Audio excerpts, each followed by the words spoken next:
जोत अनपहो प्रकाश अमितोज कहिजै। कोट इंद्र इंद्राण साहे साहान गणिजै। त्रिभुवन महीप सुर नारे असुर नेत नेत बन तृण कहत। त्वै सर्वनाम कथय कवन कर्म नाम वर्णत सुमत। ज्ञान ध्यान किस कर्म ना जाना सार न जाना तेरी।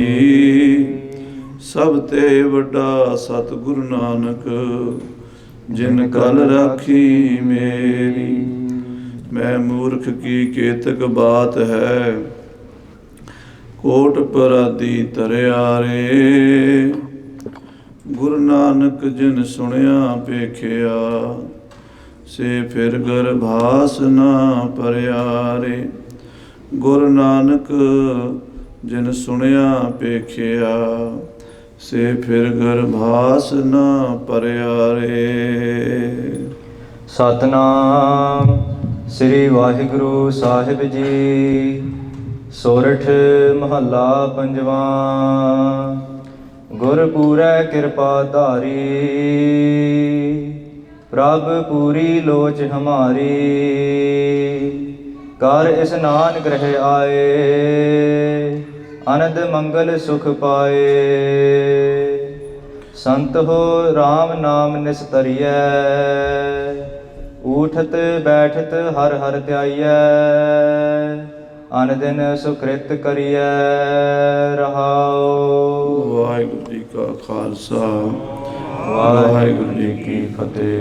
परम सन्मानयोग गुरु ਸਾਹਿਬ जी ਦੀ ਸਾਜੀ ਨਵਾਜੀ ਹੋਈ ਗੁਰੂ ਰੂਪ ਗੁਰੂ ਖਾਲਸਾ ਸਾਧ ਸੰਗਤ ਜੀ ਵੱਡੇ ਭਾਗਾਂ ਵਾਲੇ ਹੋ। ਅੱਜ ਵੀਕਐਂਡ ਦੇ ਦੀਵਾਨਾਂ ਵਿੱਚ ਗੁਰੂ ਸਤਿਗੁਰੂ ਮਹਾਰਾਜ ਧੰਨ ਧੰਨ ਸ੍ਰੀ ਗੁਰੂ ਗ੍ਰੰਥ ਸਾਹਿਬ ਜੀ ਦੇ ਚਰਨਾਂ 'ਚ ਹਾਜ਼ਰੀਆਂ ਭਰ ਕੇ ਆਪਣੇ ਮਨੁੱਖਾ ਜੀਵਨ ਦੀਆਂ ਕੀਮਤੀ ਘੜੀਆਂ ਸਫਲੀਆਂ ਕਰ ਰਹੇ ਹੋ। ਮਸਤਕ ਲੱਗੈ ਸਾਧ ਰੇਣ ਵਡਭਾਗ ਜਿਨ੍ਹਾਂ ਦੇ। ਗੁਰੂ ਗ੍ਰੰਥ ਸਾਹਿਬ ਜੀ ਦੇ ਦਰਸ਼ਨ ਗੁਰੂ ਕੀ ਸੰਗਤ ਦੇ ਚਰਨਾਂ ਦੀ ਧੂੜੀ ਮੱਥੇ 'ਤੇ ਲਾਉਣ ਦਾ ਉਹਨਾਂ ਨੂੰ ਸੁਭਾਗ ਪ੍ਰਾਪਤ ਹੁੰਦਾ ਹੈ ਜਿਨ੍ਹਾਂ ਦੇ ਪੂਰਬਲੇ ਕਰਮ ਬੜੇ ਹੀ ਚੰਗੇ ਹੁੰਦੇ ਹਨ। ਬਿਨਾਂ ਗੁਰੂ ਦੀ ਬਖਸ਼ਿਸ਼ ਦੇ ਇਹ ਘੜੀਆਂ ਨਸੀਬ ਨਹੀਂ ਹੁੰਦੀਆਂ। ਧਨ ਸੋ ਵੇਲਾ ਘੜੀ ਧਨ ਧਨ ਮੂਰਤ ਪਲ ਸਾਰ। ਧਨ ਸੋ ਦਿਨਸ ਸੰਜੋਗੜਾ ਜਿਤ ਡਿਠਾ ਗੁਰ ਦਰਸਾਰ। ਆਪ ਜੀ ਨੇ ਗੁਰੂ ਸਾਹਿਬਾਂ ਦੀ ਪਵਿੱਤਰ ਪਾਵਨ ਹਜ਼ੂਰੀ 'ਚ ਹਾਜ਼ਰੀਆਂ ਭਰੀਆਂ ਹਨ ਔਰ ਅੰਮ੍ਰਿਤ ਵੇਲੇ ਤੋਂ ਹੀ ਗੁਰੂ ਦੀ ਬਾਣੀ ਨਾਲ ਜੁੜੇ ਹੋ। ਸਤਿਕਾਰਯੋਗ ਗਿਆਨੀ ਤਰਲੋਕ ਸਿੰਘ ਜੀ ਪੌਂਟਾ ਸਾਹਿਬ ਵਾਲੇ ਬੜਾ ਹੀ ਅੰਮ੍ਰਿਤਮਈ ਕੀਰਤਨ ਸੰਗਤਾਂ ਨੂੰ ਸਰਵਣ ਕਰਾ ਰਹੇ ਸਨ। ਸਤਿਕਾਰਯੋਗ ਸਿੰਘ ਸਾਹਿਬ ਜੀ ਗਿਆਨੀ ਭੁਪਿੰਦਰ ਸਿੰਘ ਜੀ ਹੈਡ ਗ੍ਰੰਥੀ ਸਾਹਿਬ ਜੀ ਨੇ ਸੰਗਤਾਂ ਨੂੰ ਦਰਸਾਇਆ ਹੈ ਕਿ ਇੱਕ ਤਾਂ ਇਹ ਜਿਹੜਾ ਮਈ ਦਾ ਮਹੀਨਾ ਸਾਧ ਸੰਗਤ ਜੀ ਸ਼ਹੀਦਾਂ ਦੀਆਂ ਯਾਦਾਂ ਵਿੱਚ ਮਨਾਇਆ ਜਾਂਦਾ ਹੈ। ਬਹੁਤ ਸਾਰੀਆਂ ਯਾਦਾਂ ਸਿੱਖ ਇਤਿਹਾਸ ਦੀਆਂ ਇਸ ਮਹੀਨੇ ਨਾਲ ਜੁੜੀਆਂ ਹੋਈਆਂ ਹਨ। ਜਦੋਂ ਬਾਬਾ ਬੰਦਾ ਸਿੰਘ ਜੀ ਬਹਾਦਰ ਨੇ ਸਰਹੰਦ ਫਤਿਹ ਕਰਨਾ ਸੀ ਤਾਂ ਉਹ ਵੀ ਮਈ ਦਾ ਮਹੀਨਾ ਹੀ ਸੀ।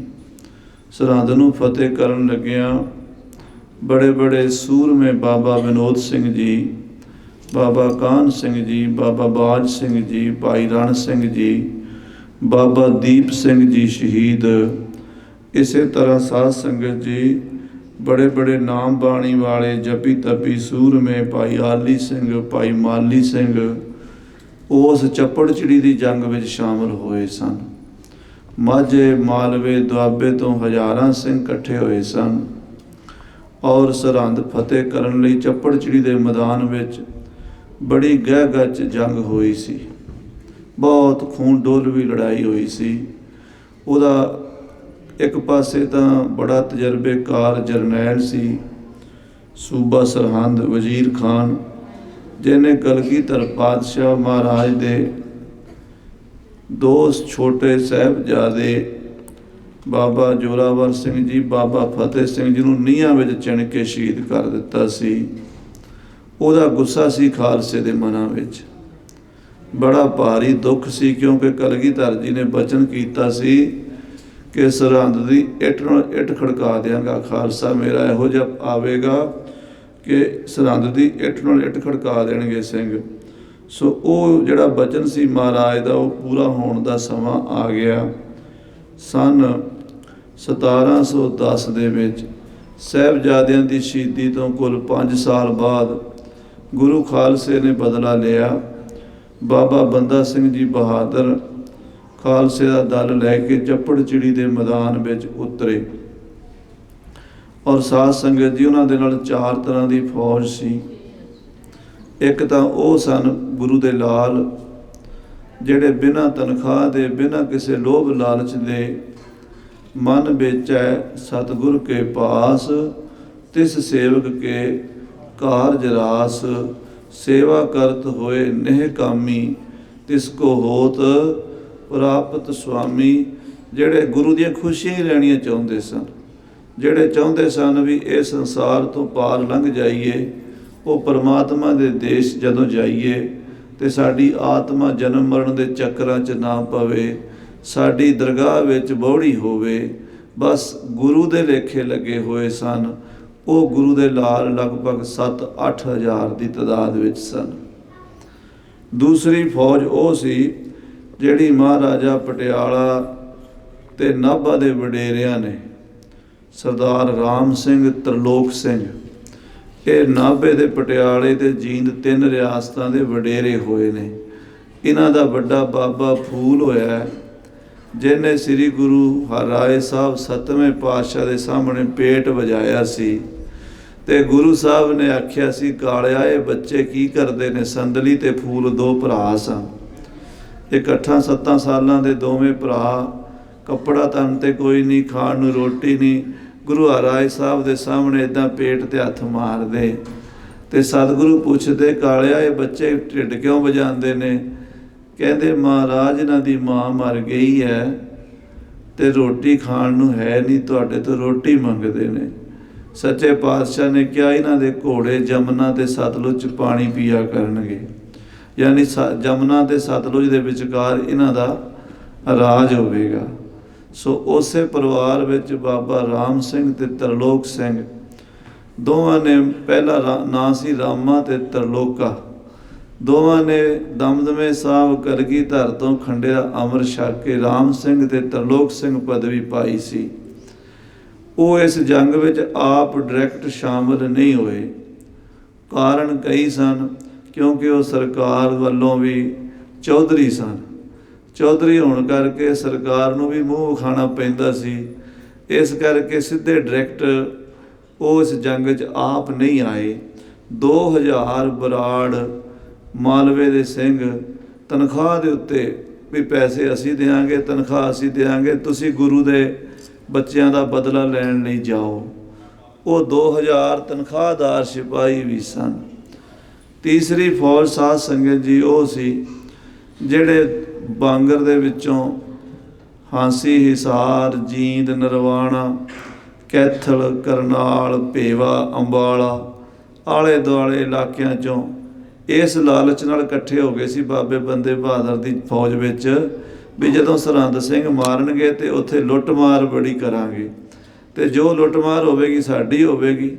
ਤੇ ਬਾਬੇ ਬੰਦੇ ਬਹਾਦਰ ਨੂੰ ਵੀ ਉਹਨਾਂ ਦੀ ਲੋੜ ਸੀ, ਕਿਉਂਕਿ ਦੁਸ਼ਮਣ ਨੂੰ ਫੌਜ ਜ਼ਿਆਦਾ ਤੋਂ ਜ਼ਿਆਦਾ ਦਿਖਾਣੀ ਸੀ। ਜਿੰਨੇ ਜ਼ਿਆਦਾ ਫੌਜ ਹੋਏਗੀ ਦੁਸ਼ਮਣ ਦਾ ਜਿਹੜਾ ਹੌਸਲਾ ਉਹ ਢਹਿ ਜਾਂਦਾ ਹੈ। ਇਸ ਕਰਕੇ ਤੀਜੀ ਫੌਜ ਉਹ ਸੀਗੀ ਜਿਹੜੀ ਲੁੱਟਮਾਰ ਕਰਨ ਦੇ ਲਾਲਚ ਨਾਲ ਉੱਥੇ ਆਈ ਹੋਈ ਸੀ। ਤੇ ਚੌਥੀ ਫੌਜ ਉਹ ਸੀ ਜਿਹੜੀ ਸਾਧ ਸੰਗਤ ਜੀ ਸੁੱਚਾਨੰਦ ਦਾ ਭਤੀਜਾ, ਜਿਹੜੇ ਸੁੱਚਾਨੰਦ ਨੇ ਮਹਾਰਾਜ ਕਲਗੀਧਰ ਪਾਤਸ਼ਾਹ ਦੇ ਬੱਚਿਆਂ ਨੂੰ ਸ਼ਹੀਦ ਕਰਵਾਇਆ ਸੀ ਸੂਬੇ ਨੂੰ, ਕਹਿ ਕੇ ਵੀ ਇਹ ਸੱਪ ਦੇ ਬੱਚੇ ਨੇ, ਇਹ ਡੰਗ ਹੀ ਮਾਰਨਗੇ, ਇਹਨਾਂ ਨੂੰ ਬਖਸ਼ਣਾ ਨਹੀਂ ਚਾਹੀਦਾ, ਇਹਨਾਂ ਨੂੰ ਕਤਲ ਕਰ ਦੇਣਾ ਚਾਹੀਦਾ। ਉਹ ਸੁੱਚਾਨੰਦ ਆਪਣੇ ਪਾਪਾਂ ਕਰਕੇ, ਕਿਉਂਕਿ ਪਾਪੀ ਕੇ ਮਾਰਨੇ ਕੋ ਪਾਪ ਮਾਂ ਬਲੀ ਹੈ, ਉਹ ਇਹ ਡਰਦਾ ਸੀ ਜੇ ਬੰਦਾ ਬਹਾਦਰ ਸਾਡੇ ਸ਼ਹਿਰ 'ਚ ਆ ਵੜਿਆ ਪਹਿਲਾਂ ਮੈਨੂੰ ਮਾਰੇਗਾ। ਤਾਂ ਆਪਣਾ ਆਪ ਬਚਾਉਣ ਲਈ ਉਹਨੇ ਆਪਣੇ ਭਤੀਜੇ ਨੂੰ 1000 ਫੌਜ ਦੇ ਕੇ ਬਾਬੇ ਬੰਦੇ ਦੀ ਫੌਜ ਵਿੱਚ ਭਰਤੀ ਕਰਾਤਾ। ਤੇ ਉਹਨੇ ਜਾ ਕੇ ਬਾਬਾ ਬੰਦਾ ਸਿੰਘ ਨੂੰ ਕਿਹਾ ਕਿ ਬਾਬਾ ਜੀ ਮੇਰੇ ਚਾਚੇ ਨਾਲ ਦੁਸ਼ਮਣੀ ਹੈ, ਮੈਂ ਸੁੱਚਾ ਨੰਦ ਦਾ ਭਤੀਜਾ ਆ, ਮੇਰੀ ਜਾਇਦਾਦ ਜਿਹੜੀ ਮੇਰੇ ਪਿਓ ਦੀ ਹਿੱਸੇ ਦੀ ਸੀ ਉਹ ਮੇਰੇ ਚਾਚੇ ਨੇ ਦੱਬ ਲਈ ਹੈ, ਮੈਂ ਆਪਣੇ ਚਾਚੇ ਕੋਲੋਂ ਬਦਲਾ ਲੈਣਾ, ਇਹ ਫੌਜ ਮੈਂ ਤੁਹਾਡੇ ਨਾਲ ਲੈ ਕੇ ਆਇਆ। ਪਰ ਅੰਦਰੋਂ ਡਿਊਟੀ ਉਹਦੀ ਇਹ ਲੱਗੀ ਸੀ ਵੀ ਜਦੋਂ ਮੌਕਾ ਬਣੇ ਬਾਬੇ ਬੰਦੇ ਬਹਾਦਰ ਦਾ ਕਤਲ ਕਰ ਦੇਵੀਂ ਨਾਲ ਰਲ ਕੇ, ਤੇ ਜਦੋਂ ਬੰਦਾ ਮਾਰਿਆ ਗਿਆ ਬਾਕੀ ਸਾਰੇ ਸਿੱਖ ਭੱਜ ਜਾਣਗੇ। ਇਹ 4 ਫੌਜਾਂ ਲੈ ਕੇ ਚੱਪੜਚਿੜੀ ਦੇ ਮੈਦਾਨ ਵਿੱਚ ਸਾਧ ਸੰਗਤ ਜੀ ਤੁਸੀਂ ਸੁਣਿਆ ਹੋਣਾ, ਖਰੜ, ਲਾਂਡਰਾਂ ਤੇ ਸੁਹਾਣਾ, ਚੰਡੀਗੜ੍ਹ ਦੇ ਪੱਛਮੀ ਵਾਲੇ ਪਾਸੇ ਨੂੰ ਇਹ ਜਗ੍ਹਾ ਪੈਂਦੀ ਹੈ। ਕੁੰਬੜਾ, ਸੁਹਾਣਾ ਤੇ ਚੱਪੜਚਿੜੀ, ਉੱਥੇ ਇੱਕ ਪਿੰਡ ਹੈ ਖੂਨੀ ਮਾਜਰਾ ਪਿੰਡ ਹੈ, ਉਸ ਜਗ੍ਹਾ ਤੇ ਇਹ ਮੁਕਾਬਲਾ ਸ਼ੁਰੂ ਹੋਇਆ। ਬੜੀ ਗਹਿ-ਗਚ ਲੜਾਈ। ਇੱਕ ਪਾਸੇ ਸਿੰਘਾਂ ਕੋਲ ਸਿਰਫ 5-6 ਤੋਪਾਂ ਸਨ, ਉਹ ਵੀ ਰਸਤੇ 'ਚੋਂ ਕਿਤੋਂ ਲੁੱਟ ਕੇ ਲਿਆਏ ਸਨ, ਬਾਕੀ ਤੀਰ ਕਮਾਨ ਸਨ, ਬੰਦੂਕਾਂ ਹੀ ਸਨ। ਤੇ ਮਾਝੇ ਦੇ ਸਿੰਘ ਬੜੀ ਮੁਸ਼ਕਲ ਨਾਲ ਉੱਪਰੋਂ ਹੁਸ਼ਿਆਰਪੁਰ ਵੱਲੋਂ, ਤਲਵਾੜੇ ਵੱਲੋਂ, ਉੱਧਰੋਂ ਲੰਘਦੇ ਪਹਾੜਾਂ 'ਚੋਂ ਕੀਰਤਪੁਰ ਸਾਹਿਬ ਇਕੱਠੇ ਹੋਏ ਸਨ। ਤੇ ਉੱਥੇ ਖਵਾਜਾ ਮਹਿਮੂਦ ਅਲੀ ਮਲੇਰਕੋਟਲੇ ਵਾਲੇ, ਨਵਾਬ ਸ਼ੇਰ ਮੁਹੰਮਦ ਹੋਰੀ, ਇਹ ਉਹਨਾਂ ਸਿੰਘਾਂ ਨੂੰ ਰੋਕਣ ਗਏ ਸਨ। ਤੇ ਉੱਥੇ ਹੀ ਭੱਠਾ ਸਾਹਿਬ ਦੇ ਲਾਗੇ ਲੜਾਈ ਹੋਈ ਸੀ, ਜਿਹਦੇ ਵਿੱਚ ਖਵਾਜਾ ਖਿਜਰ ਸਿੰਘਾਂ ਦੀ ਗੋਲੀ ਨਾਲ ਮਾਰਿਆ ਗਿਆ ਸੀ। ਇਹ ਉਹੀ ਖਵਾਜਾ ਖਿਜਰ ਸੀ ਜਿਹੜਾ ਚਮਕੌਰ ਦੀ ਗੜੀ ਵਿੱਚ 10ਵੇਂ ਪਾਤਸ਼ਾਹ ਮਹਾਰਾਜ ਤੋਂ ਬਚਣ ਵਾਸਤੇ ਨਾਲੀ ਦੇ ਵਿੱਚ ਵੜ ਗਿਆ ਸੀ, ਲੁਕ ਗਿਆ ਸੀ ਦੀਵਾਰ ਦੇ ਓਹਲੇ। ਤੇ ਗੁਰੂ ਸਾਹਿਬ ਨੇ ਲਿਖਿਆ ਸੀ, ਔਰੰਗਜ਼ੇਬ ਤੇਰੇ 2 ਜਰਨੈਲ ਆਏ ਸੀ, ਨਾਰ ਖਾਂ ਤੇ ਗੈਰਤ ਖਾਂ ਮੈਂ ਮਾਰ ਦਿੱਤੇ, ਜੇ ਕਿਤੇ ਖਵਾਜਾ ਮਹਿਮੂਦ ਮੇਰੇ ਸਾਹਮਣੇ ਹੁੰਦਾ ਮੈਂ ਉਹਨੂੰ ਇੱਕ ਤੀਰ ਬਖਸ਼ ਦਿੰਦਾ, ਪਰ ਉਹ ਛਾਇਆ ਇਹ ਦੀਵਾਰ ਦੇ ਓਹਲੇ ਹੋ ਕੇ ਬਚ ਗਿਆ ਸੀ। ਪਰ ਸਿੰਘਾਂ ਦੀ ਗੋਲੀ ਤੋਂ ਉਹ ਸਾਧ ਸੰਗਤ ਨਹੀਂ ਬਚ ਸਕਿਆ, ਉੱਥੇ ਰੋਪੜ ਦੇ ਵਿੱਚ ਮਾਰਿਆ ਗਿਆ ਸੀ। ਰੋਪੜ ਵਾਲੀਆਂ ਸਾਰੀਆਂ 4000 ਫੌਜਾਂ ਸਨ, ਜਿਹੜੀਆਂ ਮਾਝੇ ਦੇ ਸਿੰਘ ਬਾਬਾ ਦੀਪ ਸਿੰਘ ਵਗੈਰਾ ਲੈ ਕੇ ਆਏ ਸਨ, ਉਹ ਵੀ ਨਾਲ ਰਲ ਗਏ। ਇਹ ਸਾਰੀਆਂ ਫੌਜਾਂ ਨੇ ਇਕੱਠੇ ਹੋ ਕੇ ਸਾਧ ਸੰਗਤ ਜੀ ਅੱਜ ਚੱਪੜਚਿੜੀ ਦੇ ਮੈਦਾਨ ਵਿੱਚ ਬੜਾ ਗਹਿ-ਗਚ ਯੁੱਧ ਕੀਤਾ। ਔਰ ਸਭ ਤੋਂ ਪਹਿਲਾਂ ਤਾਂ ਜਿਹੜੇ ਸੀ ਨਾ ਉਹ ਲੁਟੇਰੇ ਲੁੱਟਣ ਆਏ, ਉਹ ਭੱਜ ਗਏ ਮੈਦਾਨ 'ਚੋਂ। ਉਹਨਾਂ ਨੇ ਆਖਿਆ ਵੀ ਆਪਾਂ ਕਿਉਂ ਮਰੀਏ, ਉਹ ਦੌੜ ਗਏ। ਫਿਰ ਜਿਹੜਾ ਸੁੱਚਾ ਨੰਦ ਦੇ ਭਤੀਜੇ ਸੀ ਉਹ ਵੀ ਦੌੜ ਗਏ। ਜਿਹੜੇ ਫਿਰ ਪਟਿਆਲੇ ਵਾਲਿਆਂ ਨੇ ਤਨਖਾਹ 'ਤੇ ਭੇਜੇ ਸੀ, ਜਦੋਂ ਤੋਪਾਂ ਦੇ ਗੋਲੇ ਉੱਧਰੋਂ 100 ਤੋਪ ਸੀ, ਇਹਦਾ ਸਿਰਫ 5-6 ਤੋਪਾਂ ਸਨ, ਕਿੱਥੇ 100 ਤੇ ਕਿੱਥੇ 5-6 ਤੋਪਾਂ, ਕੀ ਮੁਕਾਬਲਾ ਸੀ। ਪਰ ਇੱਕ ਨਹੀਂ ਦੌੜਿਆ ਤੇ ਕਲਗੀਆਂ ਵਾਲੇ ਦਾ ਖਾਲਸਾ ਨਹੀਂ ਦੌੜਿਆ, ਜਿਨ੍ਹਾਂ ਨੂੰ ਯਾਦ ਸੀ ਸਾਹਿਬਜ਼ਾਦਿਆਂ ਦੀ ਸ਼ਹੀਦੀ, ਬਦਲਾ ਹੀ ਲੈਣਾ ਬਸ, ਇੱਕੋ ਹੀ ਮਰਨਾ ਜਾਂ ਮਾਰਨਾ। ਉਹ ਗੁਰੂ ਦੇ ਲਾਲ ਡਟ ਗਏ ਤੇ ਕਿੱਡੀ ਵੱਡੀ ਉਹ ਜੰਗ ਜਿੱਤ ਕੇ ਸਿੰਘਾਂ ਨੇ ਸਰਹੰਦ ਦਾ ਜਿਹੜਾ ਅਸਲ ਨਾਮ ਹੈ, ਇਹਦੇ ਕਈ ਅਰਥ ਬਣਦੇ ਨੇ। ਸਰਹਿੰਦ, ਹਿੰਦੁਸਤਾਨ ਦਾ ਸਿਰਾ, ਹਿੰਦੁਸਤਾਨ ਦਾ ਸਿਰ, ਸਰਹਿੰਦ। ਦੂਜਾ ਇਹਦਾ ਸ਼ੀਰੰਦ, ਸ਼ੀ ਮੈਨੇ ਸ਼ੇਰ, ਰੰਦ ਮੈਨੇ ਗੁਫਾ, ਕਹਿੰਦੇ ਸ਼ੇਰ ਦੀ ਗੁਫਾ, ਇਹਦੇ ਵਿੱਚ ਕੋਈ ਵੜ ਨਹੀਂ ਸਕਦਾ। ਐਡਾ ਵੱਡਾ ਇਹ ਸ਼ਹਿਰ ਸੀ, 20 ਮੀਲ ਦੇ ਵਿੱਚ ਇਹ ਸ਼ਹਿਰ ਫੈਲਿਆ ਹੋਇਆ ਸੀ। ਇੱਧਰ ਰਾਜਪੁਰੇ ਵਾਲੇ ਪਾਸੇ, ਉੱਧਰ ਪਠਾਣਾ ਦੀ ਬਸੀ ਮੋਰਿੰਡੇ ਵਾਲੇ ਪਾਸੇ, ਉੱਧਰ ਗੋਬਿੰਦਗੜ੍ਹ ਵਾਲੇ ਪਾਸੇ, ਇੱਧਰ ਪਟਿਆਲੇ ਵਾਲੇ ਪਾਸੇ, ਮੀਲਾਂ ਦੇ ਵਿੱਚ ਸ਼ਹਿਰ ਸੀ ਇਹ, ਜਿੱਥੇ ਅੱਜ ਕੱਲ੍ਹ ਖੇਤ ਬਣ ਚੁੱਕੇ ਹੈ। ਖਤਮ ਹੋ ਗਿਆ ਸ਼ਹਿਰ। ਗੁਰੂ ਕਲਗੀਧਰ ਦਾ ਬਚਨ ਸੀ, ਸਿੰਘ ਇੱਟ ਨਾਲ ਇੱਟ ਖੜਕਾ ਦੇਣਗੇ, ਗੁਰੂ ਮਾਰੀ ਸਰਹੰਦ ਹੈ। ਸੋ ਸਾਧ ਸੰਗਤ ਜੀ, ਉਹ ਸਰਹੰਦ ਖਾਲਸੇ ਨੇ ਫਤਿਹ ਕਰ ਲਈ। ਕਾਹਦੇ ਆਸਰੇ? ਤੋਪਾਂ ਦੇ ਆਸਰੇ ਨਹੀਂ, ਪੈਸੇ ਦੇ ਆਸਰੇ ਨਹੀਂ, ਕਿਸੇ ਦੁਨਿਆਵੀ ਤਾਕਤ ਦੇ ਆਸਰੇ ਨਹੀਂ। ਇੱਕੋ ਹੀ ਭਰੋਸਾ ਸੀ, ਭਾਰੀ ਭੁਜਾਨ ਕੋ ਭਾਰੀ ਭਰੋਸੋ। ਉਹ ਭਾਰੀ ਭੁਜਾਨ ਜਿਹੜਾ ਵੱਡੀਆਂ ਬਾਹਾਂ ਵਾਲਾ ਕਾਲ ਪੁਰਖ ਹੈ, ਉਹ ਕਲਗੀਆਂ ਵਾਲਾ ਹੈ, ਉਹਦੇ ਭਰੋਸੇ ਤੇ ਸਿੰਘਾਂ ਨੇ ਜੰਗ ਜਿੱਤ ਲਿਆ। ਤੇ ਸਰਹੰਦ ਫਤਿਹ ਕਰਕੇ 6-7 ਹਜ਼ਾਰ ਸਿੰਘ ਉੱਥੇ ਸ਼ਹੀਦ ਹੋਏ ਸੀਗੇ। ਕਦੀ ਫਤਿਹਗੜ੍ਹ ਸਾਹਿਬ ਜਾਓ ਨਾ, ਗੁਰਦੁਆਰਾ ਫਤਿਹਗੜ੍ਹ ਸਾਹਿਬ ਤੇ ਗੁਰਦੁਆਰਾ ਠੰਡਾ ਬੁਰਜ, ਉਹਦੇ ਵਿਚਕਾਰ ਇੱਕ ਹੋਰ ਗੁਰਦੁਆਰਾ ਹੈ, ਗੁਰਦੁਆਰਾ ਸ਼ਹੀਦਗੰਜ। ਦੋਵਾਂ ਗੁਰੂ ਘਰਾਂ ਦੇ ਵੱਡਾ ਸਾਹਿਬਜ਼ਾਦਿਆਂ ਦਾ ਸ਼ਹੀਦੀ ਸਥਾਨ ਜਿਹੜਾ, ਤੇ ਜਿਹੜਾ ਮਾਤਾ ਜੀ ਦਾ ਠੰਡਾ ਬੁਰਜ ਹੈ, ਉਹਦੇ ਵਿਚਕਾਰ ਸਥਾਨ ਹੈ, ਉਹਦਾ ਨਾਮ ਹੈ ਗੁਰਦੁਆਰਾ ਸ਼ਹੀਦਗੰਜ। ਉਹਦਾ ਇਤਿਹਾਸ ਇਹ ਹੈ ਵੀ ਜਿਹੜੇ ਉਹ 6-7 ਹਜ਼ਾਰ ਸਿੰਘ ਸ਼ਹੀਦ ਹੋਏ ਸੀ ਨਾ, ਬਾਬਾ ਬੰਦਾ ਸਿੰਘ ਨੇ ਉਹਨਾਂ ਦਾ ਸੰਸਕਾਰ ਸਾਹਿਬਜ਼ਾਦਿਆਂ ਦੇ ਚਰਨਾਂ ਵਿੱਚ ਕੀਤਾ ਸੀ। ਵੀ ਇਹ ਗੁਰੂ ਦੇ ਚਰਨਾਂ ਵਿੱਚ, ਸਾਹਿਬਜ਼ਾਦਿਆਂ ਦੇ ਚਰਨਾਂ 'ਚ ਹਾਜ਼ਰ ਆਏ ਸੀਗੇ, ਤੇ ਇਹਨਾਂ ਨੇ ਆਪਣਾ ਆਪ ਗੁਰੂ ਦੇ ਚਰਨਾਂ ਵਿੱਚ, ਸਾਹਿਬਜ਼ਾਦਿਆਂ ਦੇ ਚਰਨਾਂ ਵਿੱਚ ਆਪਣਾ ਆਪ ਵਾਰ ਦਿੱਤਾ ਹੈ। ਉਹ ਸਾਹਿਬਜ਼ਾਦਿਆਂ ਦੀ ਮੌਤ ਦਾ, ਉਹਨਾਂ ਦੀ ਸ਼ਹਾਦਤ ਦਾ ਬਦਲਾ ਲੈਣ ਲਈ ਆਪ ਸ਼ਹੀਦ ਹੋਏ, ਤੇ ਸੂਬੇ ਸਰਹੰਦ ਨੂੰ ਉਹ ਜਿਹੜਾ ਪਾਪੀ ਭਾਈ ਫਤਿਹ ਸਿੰਘ ਦੇ ਤੀਰ ਨਾਲ ਜ਼ਖਮੀ ਹੋ ਗਿਆ, ਕਹਿੰਦੇ ਵਿਹੜਿਆਂ ਦੇ ਪਿੱਛੇ ਪਾ ਕੇ ਚੰਗੀ ਤਰ੍ਹਾਂ ਸ਼ਹਿਰ 'ਚ ਘੜੀਸਿਆ, ਤੇ ਫਿਰ ਪੁੱਠਾ ਟੰਗ ਕੇ ਥੱਲੇ ਅੱਗ ਬਾਲ ਦਿੱਤੀ, ਤੇ ਬਤੌਂਦਰਾ ਭੜਥਾ ਬਣਾ ਕੇ ਉਹਨੂੰ ਖਤਮ ਕਰ ਦਿੱਤਾ। ਜੈਸੀ ਉਹਦੀ ਕਰਨੀ ਸੀ ਵੈਸੀ ਸੂਬੇ ਨੂੰ ਖਾਲਸੇ ਨੇ ਉਹਨੂੰ ਸਜ਼ਾ ਦਿੱਤੀ। ਸੁੱਚਾ ਨੰਦ ਪਾਪੀ, ਜਿਹਦਾ ਨਾਮ ਖਾਲਸੇ ਦੇ ਇਤਿਹਾਸ ਵਿੱਚ ਜੂਠਾ ਨੰਦ ਹੈ, ਉਹ ਜੂਠਾ ਨੰਦ ਵੀ ਮਾਰਿਆ ਗਿਆ, ਅਤੇ ਉਹਦਾ ਹੋਰ ਜਿਹੜਾ ਸਾਰਾ ਸਾਜੋ ਸਮਾਨ ਸਭ ਖਤਮ ਹੋ ਗਿਆ। ਉਸੇ ਸਰਹੰਦ ਵਿੱਚ ਜਿੱਥੇ ਸਾਧ ਸੰਗਤ ਜੀ ਹਿੰਦੁਸਤਾਨ ਦੇ 22 ਸੂਬੇ ਸਨ, 22 ਸੂਬਿਆਂ 'ਚੋਂ ਸਭ ਤੋਂ ਵੱਡਾ ਸੂਬਾ ਜਿਹੜਾ ਤਾਕਤਵਰ ਉਹ ਸਰਹੰਦ ਹੀ ਮੰਨਿਆ ਜਾਂਦਾ ਸੀ। ਉੱਥੇ ਖਾਲਸੇ ਨੇ ਝੰਡਾ ਚਲਾ ਕੇ, ਨਿਸ਼ਾਨ ਸਾਹਿਬ ਲਾ ਕੇ ਖਾਲਸੇ ਦੇ ਰਾਜ ਦਾ ਐਲਾਨ ਕਰ ਦਿੱਤਾ। ਸੋ ਉਹ ਵੀ ਦਿਹਾੜਾ ਆਪਾਂ ਮਨਾਇਆ। ਦੂਸਰਾ, ਇਸੇ ਮਹੀਨੇ ਮਈ ਦੇ ਮਹੀਨੇ ਵਿੱਚ ਸਨ 1746 ਦੇ ਵਿੱਚ ਜਿਹੜਾ ਛੋਟਾ ਘੱਲੂਘਾਰਾ ਵਾਪਰਿਆ ਸੀਗਾ, ਉਹਨਾਂ ਸ਼ਹੀਦਾਂ ਨੂੰ ਵੀ ਆਪਾਂ ਯਾਦ ਕਰਦੇ ਹਾਂ। ਪਹਿਲਾ ਘੱਲੂਘਾਰਾ ਵੀ ਉਹਨੂੰ ਕਹਿੰਦੇ ਆ, ਛੋਟਾ ਘੱਲੂਘਾਰਾ ਵੀ ਉਹਨੂੰ ਕਹਿੰਦੇ ਆ, ਕਿਉਂਕਿ ਵੱਡਾ ਘੱਲੂਘਾਰਾ 5 ਫਰਵਰੀ 1762 ਨੂੰ ਵਾਪਰਿਆ ਸੀ। ਇਹ ਜਿਹੜਾ ਮਈ ਦੇ ਮਹੀਨੇ ਵਾਪਰਿਆ ਛੋਟਾ ਘੱਲੂਘਾਰਾ, ਇਹਦੀ ਜੋ ਵਿਥਿਆ ਹੈ ਉਹ ਬੜੀ ਦਰਦਨਾਕ ਹੈ। ਜਦੋਂ ਖਾਲਸੇ ਦੇ ਪਿੱਛੇ ਸਾਧ ਸੰਗਤ ਜੀ ਸਰਕਾਰਾਂ ਲੱਗੀਆਂ ਹੋਈਆਂ ਸਨ, ਸਿਰ ਪਰ ਹੋਵੇਂ ਜਿਸ ਕੇ ਕੇਸ, ਰਹਿਣ ਨਾ ਦੇਵੋ ਆਪਣੇ ਦੇਸ਼। ਜਿਹਦੇ ਸਿਰ ਤੇ ਕੇਸ ਹੋਣਗੇ, ਦਾੜੀ ਹੋਵੇਗੀ, ਮੈਂ ਉਹਨੂੰ ਆਪਣੇ ਦੇਸ਼ 'ਚ ਨਹੀਂ ਰਹਿਣ ਦਿਆਂਗਾ। ਇਹ ਐਲਾਨ ਜ਼ਕਰੀਆ ਖਾਨ ਬਹਾਦਰ ਨੇ ਕੀਤਾ ਹੋਇਆ ਸੀ। ਕੇਸਨ ਵਾਲੇ ਜੋ ਨਰ ਹੋਈ, ਬਾਲ ਬਿਰਧ ਲੱਭ ਛੱਡੋ ਨਾ ਕੋਈ। ਕੇਸਾਂ ਵਾਲਾ ਭਾਵੇਂ 90 ਸਾਲ ਦਾ ਹੋਵੇ ਬੁੱਢਾ, ਤੇ ਭਾਵੇਂ 4 ਸਾਲ ਦਾ ਬੱਚਾ ਹੋਵੇ, ਉਹ ਜਿੰਦਾ ਨਹੀਂ ਰਹੇਗਾ। ਐਸਾ ਸਖਤ ਆਰਡਰ ਹੋ ਗਿਆ ਸੀ ਉਸ ਵੇਲੇ ਖਾਲਸਾ ਜੀ। ਤੇ ਸਿੰਘ ਉਸ ਵੇਲੇ ਜਥੇ ਬਣਾ ਕੇ ਵਿਚਰਿਆ ਕਰਦੇ ਸਨ। ਬੁੱਢੇ ਦਲ ਦੇ ਜਥੇਦਾਰ ਬਾਬਾ ਜੱਸਾ ਸਿੰਘ ਜੀ ਆਹਲੂਵਾਲੀਆ ਸਨ, ਚੌਥੇ ਜਥੇਦਾਰ ਸਨ। ਆਪ ਜੀ 2000 ਸਿੰਘਾਂ ਦਾ ਜਥਾ ਲੈ ਕੇ ਇਹ ਗਏ ਅਹਿਮਦਾਬਾਦ।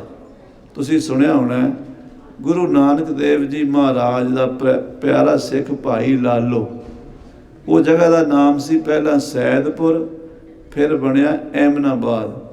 ਉਹ ਸੈਦਪੁਰ ਭਾਈ ਲਾਲੋ ਦੇ ਘਰ ਗੁਰੂ ਨਾਨਕ ਸਾਹਿਬ ਜੀ ਪ੍ਰਸ਼ਾਦਾ ਛਕਿਆ ਕਰਦੇ ਸਨ। ਤੇ ਬਾਅਦ ਵਿੱਚ ਬਾਹਰ ਇੱਕ ਗੁਰਦੁਆਰਾ ਹੈ ਰੋੜੀ ਸਾਹਿਬ, ਪਾਕਿਸਤਾਨ ਵਿੱਚ, ਹੁਣ ਵੀ ਉਹ ਬੜਾ ਸੁੰਦਰ ਬਣਿਆ ਹੋਇਆ। ਉਹ ਰੋੜੀ ਸਾਹਿਬ ਗੁਰਦੁਆਰੇ ਵਾਲੀ ਥਾਂ ਤੇ ਬੁੱਢੇ ਦਲ ਦੇ 2000 ਸਿੰਘ ਜਾ ਕੇ ਬੈਠ ਗਏ। ਵਿਸਾਖੀ ਦਾ ਮੇਲਾ ਨੇੜੇ ਸੀਗਾ।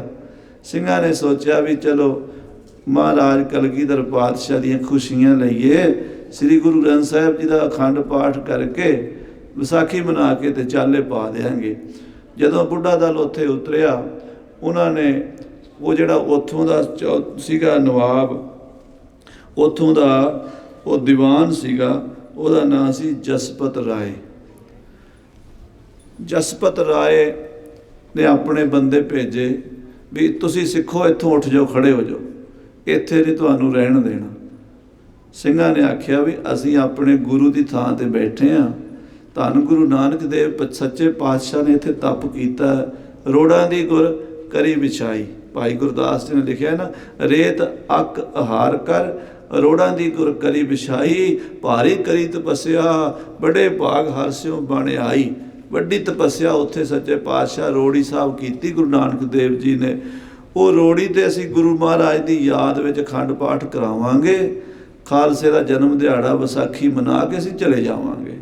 ਅਹਿਮਦਾਬਾਦ ਦਾ ਨਵਾਬ ਜਿਹੜਾ ਸੀ ਉਹ ਜਸਪਤ ਰਾਏ ਦੀਵਾਨ, ਉਹ ਕਹਿਣ ਲੱਗਾ ਤੁਸੀਂ ਤਾਂ ਕਹਿੰਦੇ ਹੋ ਵੀ ਇੱਥੇ ਵਿਸਾਖੀ ਮਨਾਓਗੇ, ਮੈਂ ਤੁਹਾਨੂੰ 1 ਮਿੰਟ ਵੀ ਨਹੀਂ ਬਹਿਣ ਦਿਆਂਗਾ।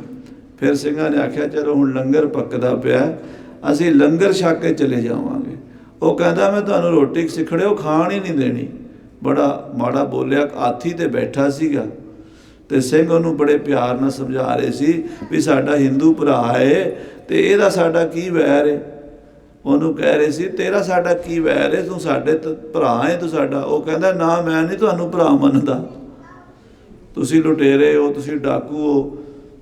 ਤੁਹਾਡਾ ਭਾਈ ਮਨੀ ਸਿੰਘ ਅਸੀਂ ਬੰਦ ਕੱਟ ਕੇ ਮਾਰਿਆ ਸੀ। ਇਹ ਗੱਲ ਉਹਨੇ ਸਿੰਘਾਂ ਨੂੰ ਸੁਣਾਈ, ਹਾਥੀ ਤੇ ਬੈਠੇ ਨੇ। ਕਹਿੰਦਾ ਤੁਹਾਡਾ ਮਨੀ ਸਿੰਘ ਮੈਂ ਫੜਿਆ ਸੀ, ਮੈਂ ਮਰਵਾਇਆ ਸੀ ਬੰਦ ਕੱਟ ਕੇ। ਤੇ ਇਵੇਂ ਹੀ ਤੁਹਾਡੇ ਜਦੋਂ ਭਾਈ ਮਨੀ ਸਿੰਘ ਦਾ ਨਾਂ ਲਿਆ ਨਾ, ਫਿਰ ਖਾਲਸੇ ਨੂੰ ਅੱਗ ਲੱਗ ਗਈ, ਬਰਦਾਸ਼ਤ ਨਹੀਂ ਹੋਇਆ। ਉਹ ਸਾਕਾ ਯਾਦ ਆ ਗਿਆ, ਭਾਈ ਸਾਹਿਬ ਦੇ ਬੰਦ ਕਟਾਉਣ ਵਾਲਾ ਇਹ ਪਾਪੀ ਹੈ। ਇੱਕ ਰੰਗਰੇਟਾ ਸਿੰਘ ਸੀ ਨਿਵਾਊ ਸਿੰਘ, ਉਹ ਹਾਥੀ ਦੀ ਪੂਛ ਫੜ ਕੇ ਨਾ ਉੱਤੇ ਜਾ ਚੜਿਆ, ਹਾਥੀ ਦੇ ਛਾਲ ਮਾਰ ਕੇ ਸਿੰਘ ਹਾਥੀ ਤੇ ਚੜ ਗਿਆ। ਤਲਵਾਰ ਛੰਡੀ ਉਹਨੇ, ਜਸਪਤ ਰਾਏ ਦਾ ਸਿਰ ਉਹ ਲਾ ਕੇ ਸੁੱਟਿਆ। ਜਦੋਂ ਜਸਪਤ ਦਾ ਸਿਰ ਨਿਵਾਊ ਸਿੰਘ ਨੇ ਵੱਢ ਦਿੱਤਾ, ਰੌਲਾ ਪੈ ਗਿਆ ਵੀ ਦੀਵਾਨ ਦਾ ਕਤਲ ਕਰ ਦਿੱਤਾ।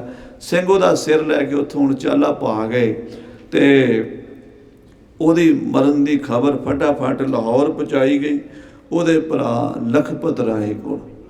ਲਖਪਤ ਰਾਏ ਉਹਦਾ ਵੱਡਾ ਭਰਾ ਸੀ। ਜਸਪਤ ਰਾਏ ਤੇ ਲਖਪਤ ਰਾਏ ਇਹ ਕਲਾਨੌਰ ਦੇ ਖੱਤਰੀ ਸਨ। ਕਹਿੰਦੇ ਗੁੱਸੇ 'ਚ ਆ ਕੇ ਲਖਪਤ ਰਾਏ ਨੇ ਪੱਗ ਲਾ ਕੇ ਸੂਬੇ ਦੇ ਸਾਹਮਣੇ ਸੁੱਟ ਦਿੱਤੀ। ਕਹਿਣ ਲੱਗਾ ਸੂਬੇਦਾਰ ਜੀ, ਇੱਕ ਖੱਤਰੀ ਨਾਨਕ ਨੇ ਪੰਥ ਚਲਾਇਆ ਸੀ ਤੇ ਮੈਂ ਖੱਤਰੀ ਲਖਪਤ ਰਾਏ ਇਸ ਪੰਥ ਨੂੰ ਖਤਮ ਕਰ ਦਿਆਂਗਾ। ਇਹ ਨਾਨਕ ਦਾ ਪੰਥ ਦੁਨੀਆ ਤੇ ਕੋਈ ਨਹੀਂ ਰਹੇਗਾ। ਬਸ ਤੁਸੀਂ ਮੈਨੂੰ ਸਰਕਾਰੀ ਪਾਵਰ ਦੇ ਦਿਓ, ਫੌਜਾਂ ਦੇ ਦਿਓ। ਬੜੀਆਂ ਭਾਰੀ ਫੌਜਾਂ ਦੇ ਦਿੱਤੀਆਂ। ਬੜਾ ਖੁਸ਼ ਹੋਇਆ ਸੂਬੇਦਾਰ ਵੀ ਜਿਨ੍ਹਾਂ ਸਿੱਖਾਂ ਨੂੰ ਅਸੀਂ ਮਾਰਨਾ ਚਾਹੁੰਦੇ ਸੀ ਸਾਡੇ ਤੋਂ ਖਤਮ ਨਹੀਂ ਹੋਏ, ਇਹ ਆਪਸ 'ਚ ਹਿੰਦੂ ਸਿੱਖ ਲੜ ਕੇ ਮਰ ਜਾਣ, ਸਾਨੂੰ ਤਾਂ ਫਾਇਦਾ ਹੀ ਹੈ। ਉਹਨੇ ਫੌਜਾਂ ਦੇ ਦਿੱਤੀਆਂ ਤੇ ਲਖਪਤ ਰਾਏ ਆਪਣੇ ਭਰਾ ਦਾ ਬਦਲਾ ਲੈਣ ਲਈ ਤੇ ਸਾਧ ਸੰਗਤ ਜੀ ਸਿੱਖਾਂ ਦੇ ਮਗਰ ਪੈ ਗਿਆ। ਸਭ ਤੋਂ ਪਹਿਲਾਂ ਉਹਨੇ ਕੀ ਕੀਤਾ, ਜਿਹੜੇ ਘਰਾਂ 'ਚ ਸਿੰਘ ਰਹਿੰਦੇ ਸੀ ਨਾ, ਖੇਤੀਬਾੜੀ ਕਰਦੇ ਸੀ, ਦੁਕਾਨਦਾਰੀ ਕਰਦੇ ਸੀ, ਕੋਈ ਆਪਣਾ ਬਿਜ਼ਨਸ ਕਿਰਤ ਵਿਰਤ ਕਰਨ ਵਾਲੇ ਸਿੱਖ ਪਹਿਲਾਂ ਉਹ ਫੜੇ।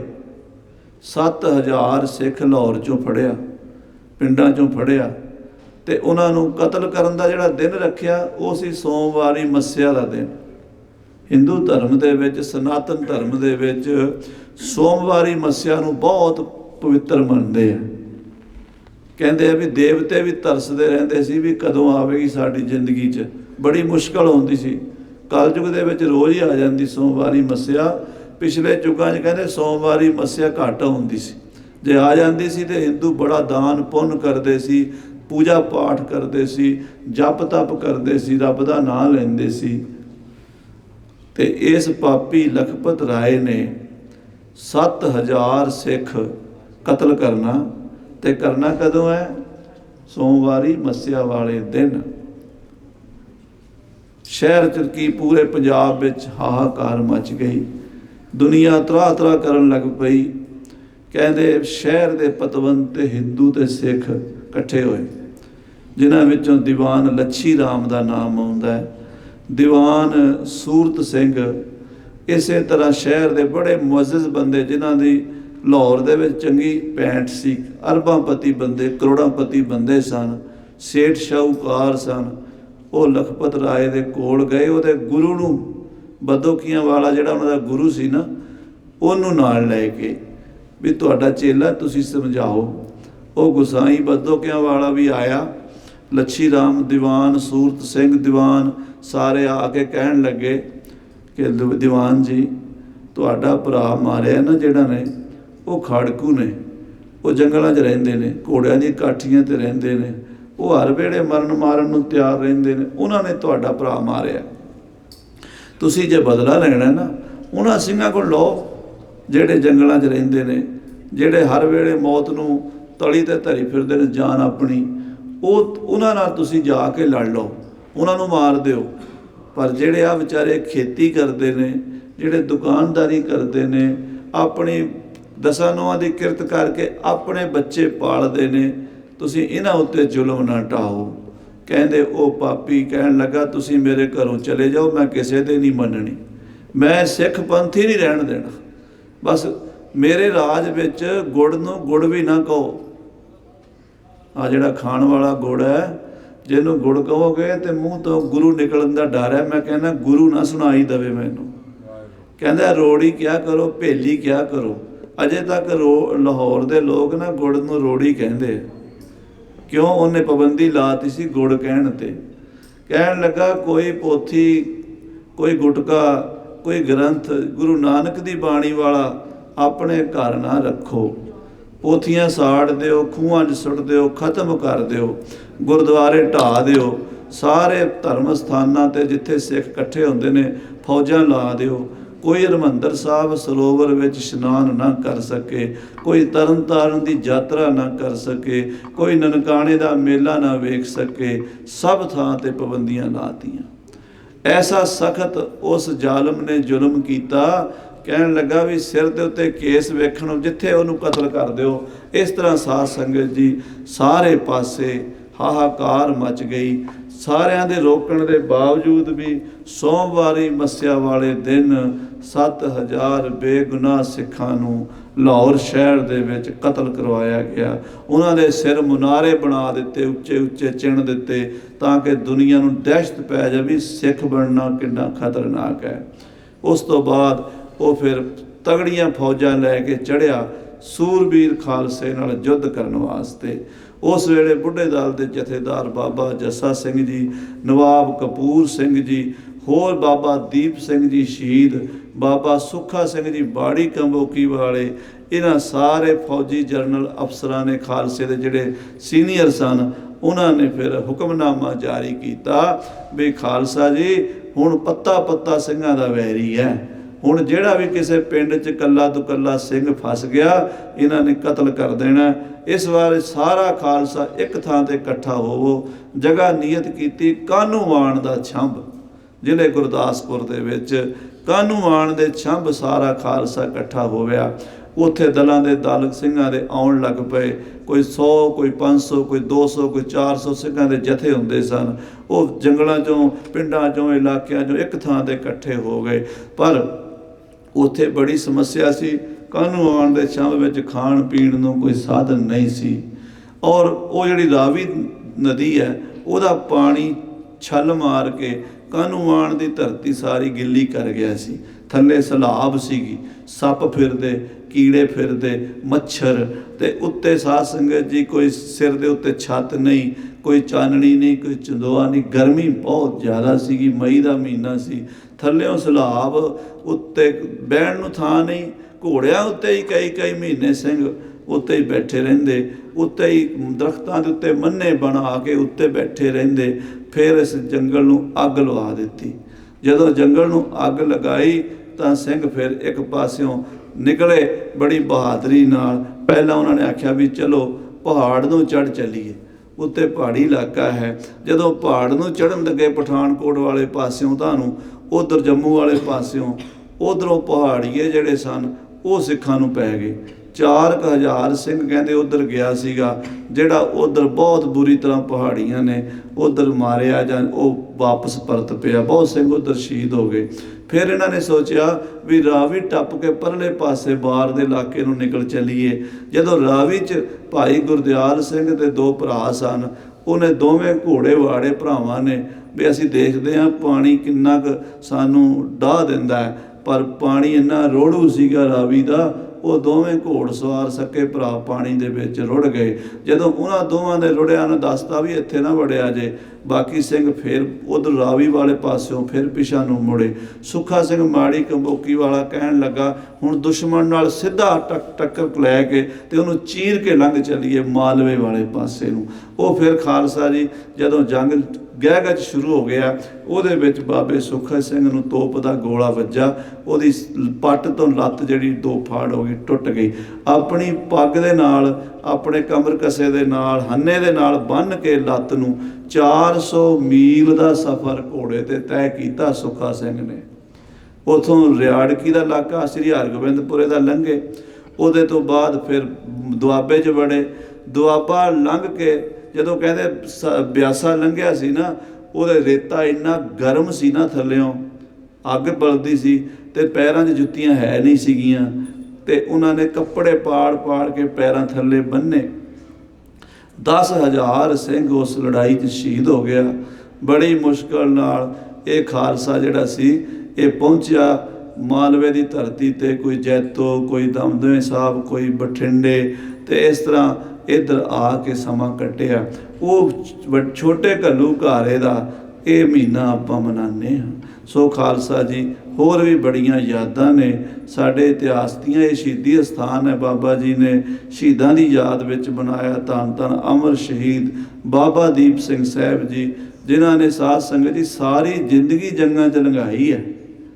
1-2 ਜੰਗਾਂ ਨਹੀਂ ਲੜੀਆਂ ਬਾਬਾ ਜੀ ਨੇ, ਸਾਰੀ ਜ਼ਿੰਦਗੀ ਜੰਗਾਂ ਵਿੱਚ ਹੀ ਰਹੇ ਨੇ, ਯੁੱਧਾਂ ਵਿੱਚ ਹੀ ਰਹੇ ਨੇ। ਕੋਈ ਵੀ ਜੰਗ ਹੁੰਦਾ ਸੀ ਉਹ ਦਮਦਮੇ ਸਾਹਿਬ ਤੋਂ ਫੌਜਾਂ ਲੈ ਕੇ ਪਹੁੰਚ ਜਾਂਦੇ ਸਨ। ਬਾਬੇ ਬੰਦੇ ਬਹਾਦਰ ਦੇ ਨਾਲ ਜਦੋਂ ਜੰਗ ਹੋਏ, ਉਦੋਂ ਵੀ ਬਾਬਾ ਦੀਪ ਸਿੰਘ ਜੀ ਉੱਥੇ ਹਾਜ਼ਰ ਸਨ। ਬਾਅਦ ਵਿੱਚ ਜਿਹੜੀ ਲੜਾਈ, ਜਿਹੜਾ ਜੰਗ, ਜਿਹੜੀ ਸਮੱਸਿਆ ਪੰਥ ਤੇ ਆਉਂਦੀ ਰਹੀ, ਛੋਟੇ ਘੱਲੂਘਾਰੇ ਵੇਲੇ ਵੀ ਨਾਲ ਸਨ। ਫਿਰ ਜਦੋਂ ਸਾਧ ਸੰਗਤ ਜੀ ਦਰਬਾਰ ਸਾਹਿਬ ਦੀ ਬੇਅਦਬੀ ਜਹਾਨ ਖਾਂ ਨੇ ਕੀਤੀ, ਉਦੋਂ ਫਿਰ ਬਾਬਾ ਜੀ ਨੇ ਲਕੀਰ ਖਿੱਚ ਕੇ ਖਾਲਸੇ ਨੂੰ ਲਲਕਾਰਿਆ ਸੀ ਤੇ ਦਰਬਾਰ ਸਾਹਿਬ ਪਹੁੰਚ ਕੇ ਆਪਣਾ ਸੀਸ ਗੁਰੂ ਰਾਮਦਾਸ ਦੇ ਚਰਨਾਂ 'ਚ ਭੇਟਾ ਕੀਤਾ ਸੀ। ਜਿਹੜੇ ਕਲਗੀਧਰ ਪਾਤਸ਼ਾਹ ਨੇ ਦਮਦਮੇ ਸਾਹਿਬ ਵਚਨ ਕੀਤੇ ਸਨ, ਕਹਿੰਦੇ ਬਾਬਾ ਦੀਪ ਸਿੰਘ ਨੇ ਪੁੱਛਿਆ ਮਹਾਰਾਜ 10ਵੇਂ ਪਾਤਸ਼ਾਹ ਤੋਂ, ਮਹਾਰਾਜ ਜੀ ਵੀ ਇਹ ਕਿੱਦਾਂ ਹੋ ਸਕਦਾ ਵੀ ਜੋ ਤੋ ਪ੍ਰੇਮ ਖੇਲਣ ਕਾ ਚਾਓ, ਸਿਰ ਧਰ ਤਲੀ ਗਲੀ ਮੇਰੀ ਆਓ। ਵੀ ਸਿਰ ਬੰਦਾ ਤਲੀ ਤੇ ਧਰ ਕੇ ਕਿਵੇਂ ਤੁਰ ਸਕਦਾ? ਤਾਂ ਕਲਗੀਧਰ ਕਹਿਣ ਲੱਗੇ, ਦੀਪ ਸਿੰਘ ਤੇਰੇ ਤੋਂ ਬਚਨ ਪੂਰੇ ਕਰਾਵਾਂਗੇ। ਉਹ ਫਿਰ ਉਹਨਾਂ ਤੋਂ ਪੂਰੇ ਕਰਾਏ ਸਨ। ਇਸ ਕਰਕੇ ਦੁਨੀਆ ਕੋਈ ਸ਼ੰਕਾ ਨਾ ਕਰੇ ਵੀ ਬਾਣੀ 'ਚ ਜੋ ਲਿਖਿਆ ਝੂਠ ਲਿਖਿਆ। ਬਾਣੀ 'ਚ ਜੋ ਲਿਖਿਆ ਉਹ ਸੱਚ ਹੀ ਸੱਚ ਲਿਖਿਆ, ਤੇ ਗੁਰੂ ਕੇ ਸਿੱਖਾਂ ਨੇ ਪੂਰਾ ਕਰਕੇ ਦੁਨੀਆ ਨੂੰ ਦਿਖਾ ਦਿੱਤਾ ਹੈ। ਸੋ ਐਸੇ ਅਮਰ ਸ਼ਹੀਦ ਬਾਬਾ ਦੀਪ ਸਿੰਘ ਜੀ ਦਾ ਸਥਾਨ ਹੈ। ਆਪ ਜੀ ਹਾਜ਼ਰੀਆਂ ਭਰਦੇ ਹੋ। ਗੁਰਮੁਖ ਪਰਿਵਾਰ ਸਤਿਕਾਰਯੋਗ ਸਰਦਾਰ ਸੰਤੋਖ ਸਿੰਘ ਜੀ ਦੇ ਪਰਿਵਾਰ ਵੱਲੋਂ ਔਰ ਸਤਿਕਾਰਯੋਗ ਸ੍ਰੀ ਸਤਪਾਲ ਸਚਦੇਵਾ ਜੀ ਦੇ ਪਰਿਵਾਰ ਵੱਲੋਂ ਸ੍ਰੀ ਅਖੰਡ ਪਾਠ ਸਾਹਿਬਾਂ ਜੀ ਦੇ ਭੋਗ ਪਏ ਹਨ। ਸਤਿਗੁਰਾਂ ਨੇ ਬੜੀ ਕਿਰਪਾ ਬਖਸ਼ਿਸ਼ ਕੀਤੀ ਹੈ ਤੇ ਇਹ ਸਾਧ ਸੰਗਤ ਦੀ ਸੇਵਾ ਮਿਲਦੀ ਹੈ। ਸ਼ਹੀਦਾਂ ਸਿੰਘਾਂ ਦੇ ਅਸਥਾਨਾਂ ਤੇ ਮੱਥਾ ਟੇਕਣ ਆਉਣਾ, ਕੜਾਹ ਪ੍ਰਸ਼ਾਦ ਦੀਆਂ ਦੇਗਾਂ ਹਾਜ਼ਰ ਕਰਨੀਆਂ, ਲੰਗਰਾਂ ਵਿੱਚ ਰਸਤਾਂ ਬਸਤਾਂ ਹਾਜ਼ਰ ਕਰਨੀਆਂ, ਗੁਰੂ ਦੀ ਗੋਲਕਾਂ ਵਿੱਚ ਹਿੱਸੇ ਪਾਣੇ, ਗੁਰੂ ਦੀ ਜੋਤ ਵਾਸਤੇ ਸੇਵਾ ਕਰਨੀ, ਇਹ ਜਿੰਨੀ ਵੀ ਸੇਵਾ ਹੈ ਨਾ, ਇਹ ਸ਼ਹੀਦਾਂ ਸਿੰਘਾਂ ਦੀ। ਅੱਜ ਤੁਸੀਂ ਚਲੇ ਜਾਓ ਬਾਬਾ ਦੀਪ ਸਿੰਘ ਦੇ ਅਸਥਾਨ ਤੇ ਸ਼ਹੀਦਾਂ ਸਿੰਘਾਂ ਦੇ, ਉੱਥੇ ਵੇਖ ਲਓ ਲੈਣਾ ਲੱਗੀਆਂ ਸੰਗਤਾਂ ਦੀਆਂ। ਜੋ ਮੰਗਿਆ ਠਾਕੁਰ ਆਪਣੇ ਦੇ, ਸੋਈ ਸੋਈ ਦੇਵੇ। ਗੱਲ ਤੇ ਭਾਵਨਾ ਦੀ ਹੈ, ਫਲ ਭਾਵਨਾ ਨੂੰ ਲੱਗਣਾ ਹੈ, ਸ਼ਰਧਾ ਨੂੰ ਲੱਗਣਾ ਹੈ। ਬ੍ਰਹਮ ਗਿਆਨ ਦੀ ਪ੍ਰਾਪਤੀ ਵੀ ਸ਼ਰਧਾ ਨਾਲ ਹੁੰਦੀ ਹੈ। ਆਖੋ ਸਤਿਨਾਮ ਸ੍ਰੀ ਵਾਹਿਗੁਰੂ। ਗੀਤਾ ਵਿੱਚ ਭਗਵਾਨ ਕ੍ਰਿਸ਼ਨ ਜੀ ਮਹਾਰਾਜ ਨੇ ਕਿਹਾ, ਕਹਿੰਦੇ ਸ਼ਰਧਾਵਾਨਮ ਲਭਤੇ ਗਿਆਨਮ। ਸ਼ਰਧਾਵਾਨ ਬ੍ਰਹਮ ਗਿਆਨ ਤੱਕ ਅੱਪੜ ਜਾਂਦਾ। ਨਾਸਤਕ ਬੰਦਾ ਤੇ ਸਾਧ ਸੰਗਤ ਜੀ ਮੋਟੀ ਤੋਂ ਮੋਟੀ ਗੱਲ ਵੀ ਨਹੀਂ ਸਮਝ ਸਕਦਾ। ਜਿਹੜੀ ਆਮ ਸਧਾਰਨ ਜੀ ਗੱਲ ਹੈ ਨਾ, ਨਾਸਤਕ ਬੰਦੇ ਨੂੰ ਉਹ ਵੀ ਨਹੀਂ ਸਮਝ ਆਉਂਦੀ। ਬ੍ਰਹਮ ਗਿਆਨ ਤਾਂ ਬੜੀ ਦੂਰ ਦੀ ਗੱਲ ਹੈ। ਫਾਰ ਐਗਜ਼ਾਮਪਲ, ਟੀਚਰ ਪੜ੍ਹਾ ਰਿਹਾ ਹੋਵੇ ਮੈਥ, ਟੀਚਰ ਪੜ੍ਹਾ ਰਿਹਾ ਹੋਵੇ ਸਾਇੰਸ ਦਾ ਕੋਈ ਫਾਰਮੂਲਾ, ਤਾਂ ਉਹ ਇੱਕ ਵਰਡ ਵਰਤਦਾ ਹੈ। ਉਹ ਕਹਿੰਦਾ ਸਪੋਜ਼ ਕਰੋ, ਕਹਿੰਦੇ ਨਾ, ਸਪੋਜ਼ ਕਰੋ ਵੀ 500 ਰੁਪਈਆ ਤੇ ਤੁਸੀਂ 7 ਬੰਦਿਆਂ 'ਚ ਵੰਡਣਾ ਜਾਂ 2 ਬੰਦਿਆਂ 'ਚ ਵੰਡਣਾ। ਸਪੋਜ਼ ਕਰੋ 800 ਰੁਪਈਆ ਇੰਨੇ ਬੰਦਿਆਂ 'ਚ ਵੰਡਣਾ, ਜਾਂ ਉਹਨੂੰ ਵਧਾਉਣਾ ਜਾਂ ਘਟਾਉਣਾ। ਨਾਲ ਕਹਿੰਦਾ ਮੰਨ ਲਓ ਮੰਨ ਲਓ ਕਹਿੰਦੇ। ਆਪ ਸਪੋਜ਼ ਕਰੋ ਅੰਗਰੇਜ਼ੀ ਜਾਂ ਪੰਜਾਬੀ 'ਚ ਕਹਿੰਦੇ ਮੰਨ ਲਓ, ਪਰ ਮੇਰੇ ਵਰਗਾ ਕੋਈ ਉੱਥੇ ਬੈਠਾ ਹੋਵੇ, ਨਹੀਂ ਮਾਸਟਰ ਜੀ ਕਿੱਥੇ ਆ 500 ਰੁਪਈਆ ਵਿਖਾਓ। ਮੈਂ ਉਹ ਕਹਿੰਦਾ ਕਾਕਾ ਹੁਣ ਮੈਂ ਵਿਖਾਵਾਂ, ਤੂੰ ਮੰਨ ਲੈ, ਤੈਨੂੰ ਸਮਝ ਸਵਾਲ ਸਮਝਣਾ ਕਿ ਤੂੰ ਨੋਟ ਵੇਖਣੇ, ਨਹੀਂ ਪਹਿਲਾਂ ਮੈਨੂੰ ਦਿਖਾਓ। ਉਹ ਬੰਦੇ ਨੂੰ ਸਾਰੀ ਉਮਰ ਸਵਾਲ ਨਹੀਂ ਸਮਝ ਆ ਸਕਦਾ, ਉਹਨੂੰ ਸਾਇੰਸ ਦਾ ਫਾਰਮੂਲਾ ਹੀ ਨਹੀਂ ਸਮਝ ਆ ਸਕਦਾ। ਉਹਨੂੰ ਕੀ ਪੜ੍ਹਾਓਗੇ ਤੁਸੀਂ? ਉਹਨੇ ਮੰਨਣਾ ਹੀ ਨਹੀਂ, ਸਪੋਜ਼ ਹੀ ਨਹੀਂ ਕਰਨਾ। ਜਿਹੜਾ ਮੰਨੇਗਾ ਉਹਨੂੰ ਗਿਆਨ ਹੋਵੇਗਾ। ਆਪਾਂ ਗੁਰੂ ਕੇ ਸਿੱਖ ਹਾਂ, ਜੇ ਸ਼ਰਧਾ ਨਾਲ ਗੁਰੂ ਦੀ ਕਲਾਸ 'ਚ ਬੈਠਾਂਗੇ ਤੇ ਗੁਰੂ ਦਾ ਦਿੱਤਾ ਸਾਨੂੰ ਜਿਹੜਾ ਲੈਸਨ ਹੈ ਉਹ ਸਮਝ ਆਵੇਗਾ। ਆਖੋ ਸਤਿਨਾਮ ਸ੍ਰੀ ਵਾਹਿਗੁਰੂ। ਗੁਰੂ ਕੇ ਪਿਆਰ ਵਾਲਿਓ, ਗੁਰੂ ਨੇ ਕਿਰਪਾ ਕੀਤੀ ਹੈ, ਗੁਰਮੁਖ ਪਰਿਵਾਰ ਹਨ, ਬਾਬਾ ਜੀ ਦਾ ਪਿਆਰ, ਸੰਗਤਾਂ ਜੋੜੀਆਂ ਨੇ। ਸਾਧ ਸੰਗਤ ਜੀ, ਸਾਡੇ ਨਾਨਾ ਜੀ ਕਹਿੰਦੇ ਹੁੰਦੇ ਸੀ ਵੀ ਗ੍ਰੰਥੀ ਸਿੰਘ ਕਹਿੰਦੇ ਦੋ ਤਰ੍ਹਾਂ ਦਾ ਹੁੰਦਾ, ਕਹਿੰਦੇ ਇੱਕ ਹੁੰਦਾ ਬਹਿਣ ਵਾਲਾ ਤੇ ਇੱਕ ਫਿਰਨ ਵਾਲਾ, ਚੱਕਰਵਰਤੀ ਵਿਚਰਨ ਵਾਲਾ। ਤੇ ਕਹਿੰਦੇ ਦੋਵਾਂ ਦੇ ਦੋ ਗੁਣ ਹੁੰਦੇ ਆ ਵੱਖਰੇ ਵੱਖਰੇ। ਮੈਂ ਕਿਹਾ ਜੀ ਦੱਸੋ? ਉਹ ਕਹਿੰਦੇ ਬਹਿ ਪੂਰਾ ਤੇ ਫਿਰੇ ਸੂਰਾ। ਇਹ ਕਹਿੰਦੇ ਹੁੰਦੇ ਸੀ, ਕਹਿੰਦੇ ਬਹਿ ਪੂਰਾ, ਇੱਕ ਥਾਂ ਤੇ ਬਹਿਣਾ 2-4 ਸਾਲ 10 ਸਾਲ 20 ਸਾਲ ਗ੍ਰੰਥੀ ਸਿੰਘ ਦੀ ਸੇਵਾ ਨਿਭਾਉਣੀ ਹੈ, ਲੰਮਾ ਸਮਾਂ। ਉਹ ਜੇ ਪੂਰਾ ਹੋਏਗਾ ਤਾਂ ਹੀ ਬਹੇਗਾ, ਜੇ ਉਹਦੇ ਵਿੱਚ ਕੋਈ ਕਮੀ ਹੋਵੇਗੀ ਲੋਕ ਕਹਿਣਗੇ ਚੱਲ ਬਾਬਾ ਅੱਗੇ। ਬਹਿ ਪੂਰਾ ਤੇ ਫਿਰੇ ਸੂਰਾ। ਹੁਣ ਸੂਰਾ ਥਾਂ ਤੇ ਜਾਣਾ, ਜਣੇ ਖਣੇ ਨਾਲ ਵਾਹ ਪੈਣਾ, ਵਣ ਦੀ ਲੱਕੜੀ ਮਿਲਣੀ ਹੈ, ਪੁੱਠੇ ਸਿੱਧੇ ਲੋਕਾਂ ਨੇ ਸਵਾਲ ਕਰਨੇ, ਉਹਨਾਂ ਨੂੰ ਉਸੇ ਤਰ੍ਹਾਂ ਹੀ ਜਵਾਬ ਦੇਣਾ ਪੈਣਾ। ਉਹਨਾਂ ਦੀ ਵੇਖਣੀ ਪੈਣੀ ਹੈ ਵੀ ਇਹ ਬੰਦੇ ਬੋਲ ਕਿੱਥੋਂ ਰਹੇ ਆ। ਉਹ ਸੂਰਮੇ ਦਾ ਕੰਮ ਹੈ। ਤੋ ਬਾਬਾ ਜੀ 'ਤੇ ਕਿਰਪਾ ਹੈ, ਵੱਡੇ ਗੁਰੂ ਘਰ 'ਚ ਸੇਵਾ ਨਿਭਾਈ ਪਹਿਲਾਂ, ਫਿਰ ਇਹ ਬਾਬਾ ਦੀਪ ਸਿੰਘ ਜੀ ਮਹਾਂਪੁਰਸ਼ਾਂ ਨੇ ਇਹਨਾਂ ਦੇ ਸਿਰ 'ਤੇ ਹੱਥ ਰੱਖ ਕੇ ਵੀ ਸਾਡਾ ਵੀ ਇੱਥੇ ਸ਼ਹੀਦਾਂ ਸਿੰਘਾਂ ਦਾ ਵੀ ਕੋਈ ਪ੍ਰਚਾਰ ਪ੍ਰਸਾਰ ਹੋਵੇ, ਕਿਉਂਕਿ ਕਲਯੁਗ ਦਾ ਇੰਨਾ ਜ਼ਬਰਦਸਤ ਪਹਿਰਾ ਚੱਲ ਰਿਹਾ ਨਾ, ਸ਼ਹੀਦਾਂ ਦਾ ਨਾਂ ਲੈਣ ਤੋਂ ਹੀ ਕਈਆਂ ਨੂੰ ਐਲਰਜੀ ਹੋ ਜਾਂਦੀ। ਆਖੇ ਜੀ ਸ਼ਹੀਦਾਂ ਨੂੰ ਕਿਉਂ ਅਸੀਂ ਮੰਨੀਏ? ਬੜੇ ਨਾਸਤਕ ਹੋ ਗਏ। ਬਾਣਾ ਸਾਡਾ ਪਾਇਆ, ਦਾੜੀਆਂ ਕੇਸ ਰੱਖੇ, ਕਿਰਪਾਨਾਂ ਪਾਈਆਂ, ਪੱਗਾਂ ਬੰਨੀਆਂ, ਪਰ ਗੱਲਾਂ ਇਹੋ ਜਿਹੀਆਂ ਕਰਦੇ ਜਦੋਂ ਕਿ ਸਾਡੇ ਗੁਰੂ ਘਰ ਦੇ ਵਿੱਚ ਤਾਂ ਸਤਿਗੁਰਾਂ ਤੋਂ ਬਾਅਦ ਅਰਦਾਸੇ 'ਚ ਨਾ ਹੀ ਸ਼ਹੀਦਾਂ ਦਾ ਆਉਂਦਾ। ਆਖੋ ਸ੍ਰੀ ਵਾਹਿਗੁਰੂ। ਪਹਿਲਾਂ 10 ਪਾਤਸ਼ਾਹੀਆਂ ਨੂੰ ਆਪਾਂ ਯਾਦ ਕਰਦੇ ਹਾਂ, ਫਿਰ 5 ਪਿਆਰਿਆਂ, 4 ਸਾਹਿਬਜ਼ਾਦਿਆਂ, 40 ਮੁਕਤਿਆਂ, 8 ਤਪੀਆਂ ਜਪੀਆਂ, ਸ਼ਹੀਦਾਂ ਮੁਰੀਦਾਂ ਜਿਨ੍ਹਾਂ ਨੇ ਬੰਦ ਕਟਾਏ, ਖੋਪਰ ਲਵਾਏ, ਉਹਨਾਂ ਨੂੰ ਆਪਾਂ ਯਾਦ ਕਰਦੇ ਹਾਂ। ਉਹ ਗੁਰੂ ਦੇ ਵਾਰਸ ਨੇ, ਉਹ ਗੁਰੂ ਦੀ ਗੱਲ ਨੂੰ ਅੱਗੇ ਉਹਨਾਂ ਨੇ ਤੋਰਿਆ। ਪੰਥ ਖਾਲਸੇ 'ਚ ਗੁਰੂ ਵਰਤਿਆ। ਆਖੋ ਸਤਿਨਾਮ ਸ੍ਰੀ ਵਾਹਿਗੁਰੂ। ਉਹਨਾਂ ਨੂੰ ਹੀ ਭੁੱਲ ਜਾਈਏ, ਸ਼ਹੀਦਾਂ ਸਿੰਘਾਂ ਨੂੰ, ਫਿਰ ਅਸੀਂ ਗੁਰੂ ਨੂੰ ਵੀ ਕੀ ਮੰਨਣਾ ਹੈ। ਸੋ ਗੁਰੂ ਸੱਚੇ ਪਾਤਸ਼ਾਹ ਦੇ ਪਿਆਰੇ ਸ਼ਹੀਦ, ਜਦੋਂ ਕਲਗੀਧਰ ਪਾਤਸ਼ਾਹ ਮਾਰੇ ਗੁਰੂ ਗੋਬਿੰਦ ਸਿੰਘ ਸਾਹਿਬ ਜੀ ਗਏ ਨਾ ਜੀ ਮਾਲਵੇ ਦੀ ਧਰਤੀ 'ਤੇ, ਸਾਰਾ ਪਰਿਵਾਰ ਵਾਰ ਕੇ, ਪੈਰੀ ਜੋੜਾ ਨਹੀਂ, ਘੋੜਾ ਨਹੀਂ, ਮੇਰੇ ਪਾਤਸ਼ਾਹ ਜਾਮਾ ਲੀਰੋ ਲੀਰ ਸੀਗਾ, ਸਭ ਕੁਝ ਵਾਰ ਕੇ, ਇਨ ਪੁੱਤਰਨ ਕੇ ਸੀਸ ਪਰ ਵਾਰ ਦੀਏ ਸੁਤ ਚਾਰ ਮੂਏ ਤੋਂ ਕਿਆ ਹੁਆ ਜੀਵਤ ਕਈ ਹਜ਼ਾਰ। ਸਾਧ ਸੰਗਤ ਜੀ, ਦੀਨੇ ਕਾਂਗੜ ਚੌਧਰੀ ਸ਼ਮੀਰ ਦੇ ਕੋਲ ਜਾ ਬਿਰਾਜੇ ਤੇ ਉਹਨੇ ਸਤਿਗੁਰੂ ਜੀ ਦਾ ਆਸਣ ਤਖਾਣਾ ਦੇ ਚੁਬਾਰੇ 'ਚ ਲਵਾਇਆ, ਆਪਣੇ ਘਰ ਨਹੀਂ ਆਸਣ ਲਵਾਇਆ। ਉਹਦਾ ਕਾਰਨ ਇਹ ਸੀ ਵੀ ਉਹ ਚੌਧਰੀ ਸੀ, ਉਹਦੇ ਘਰ ਆਵਾਜਾਈ ਜ਼ਿਆਦਾ ਸੀ, ਕੋਈ ਸਰਕਾਰੀ ਬੰਦੇ ਆਉਂਦੇ ਜਾਂਦੇ ਗੁਰੂ ਸਾਹਿਬ ਨੂੰ ਵੇਖ ਕੇ ਕਿਤੇ ਸ਼ਿਕਾਇਤ ਕਰਨਗੇ, ਇਸ ਕਰਕੇ ਥੋੜ੍ਹਾ ਜਿਹਾ ਪਰਦਾ ਵੀ ਰੱਖਿਆ। ਤਖਾਣਾ ਦੇ ਘਰ ਗੁਰੂ ਸਾਹਿਬ ਮਹਾਰਾਜ ਕਲਗੀਧਰ ਪਾਤਸ਼ਾਹ ਦਾ ਆਸਣ ਲਵਾਇਆ ਤੇ ਬਾਜਾਂ ਵਾਲੇ ਸਤਿਗੁਰਾਂ ਨੂੰ ਪ੍ਰਸ਼ਾਦਾ ਲਿਆ ਕੇ ਛਕਾਇਆ ਕਰੇ।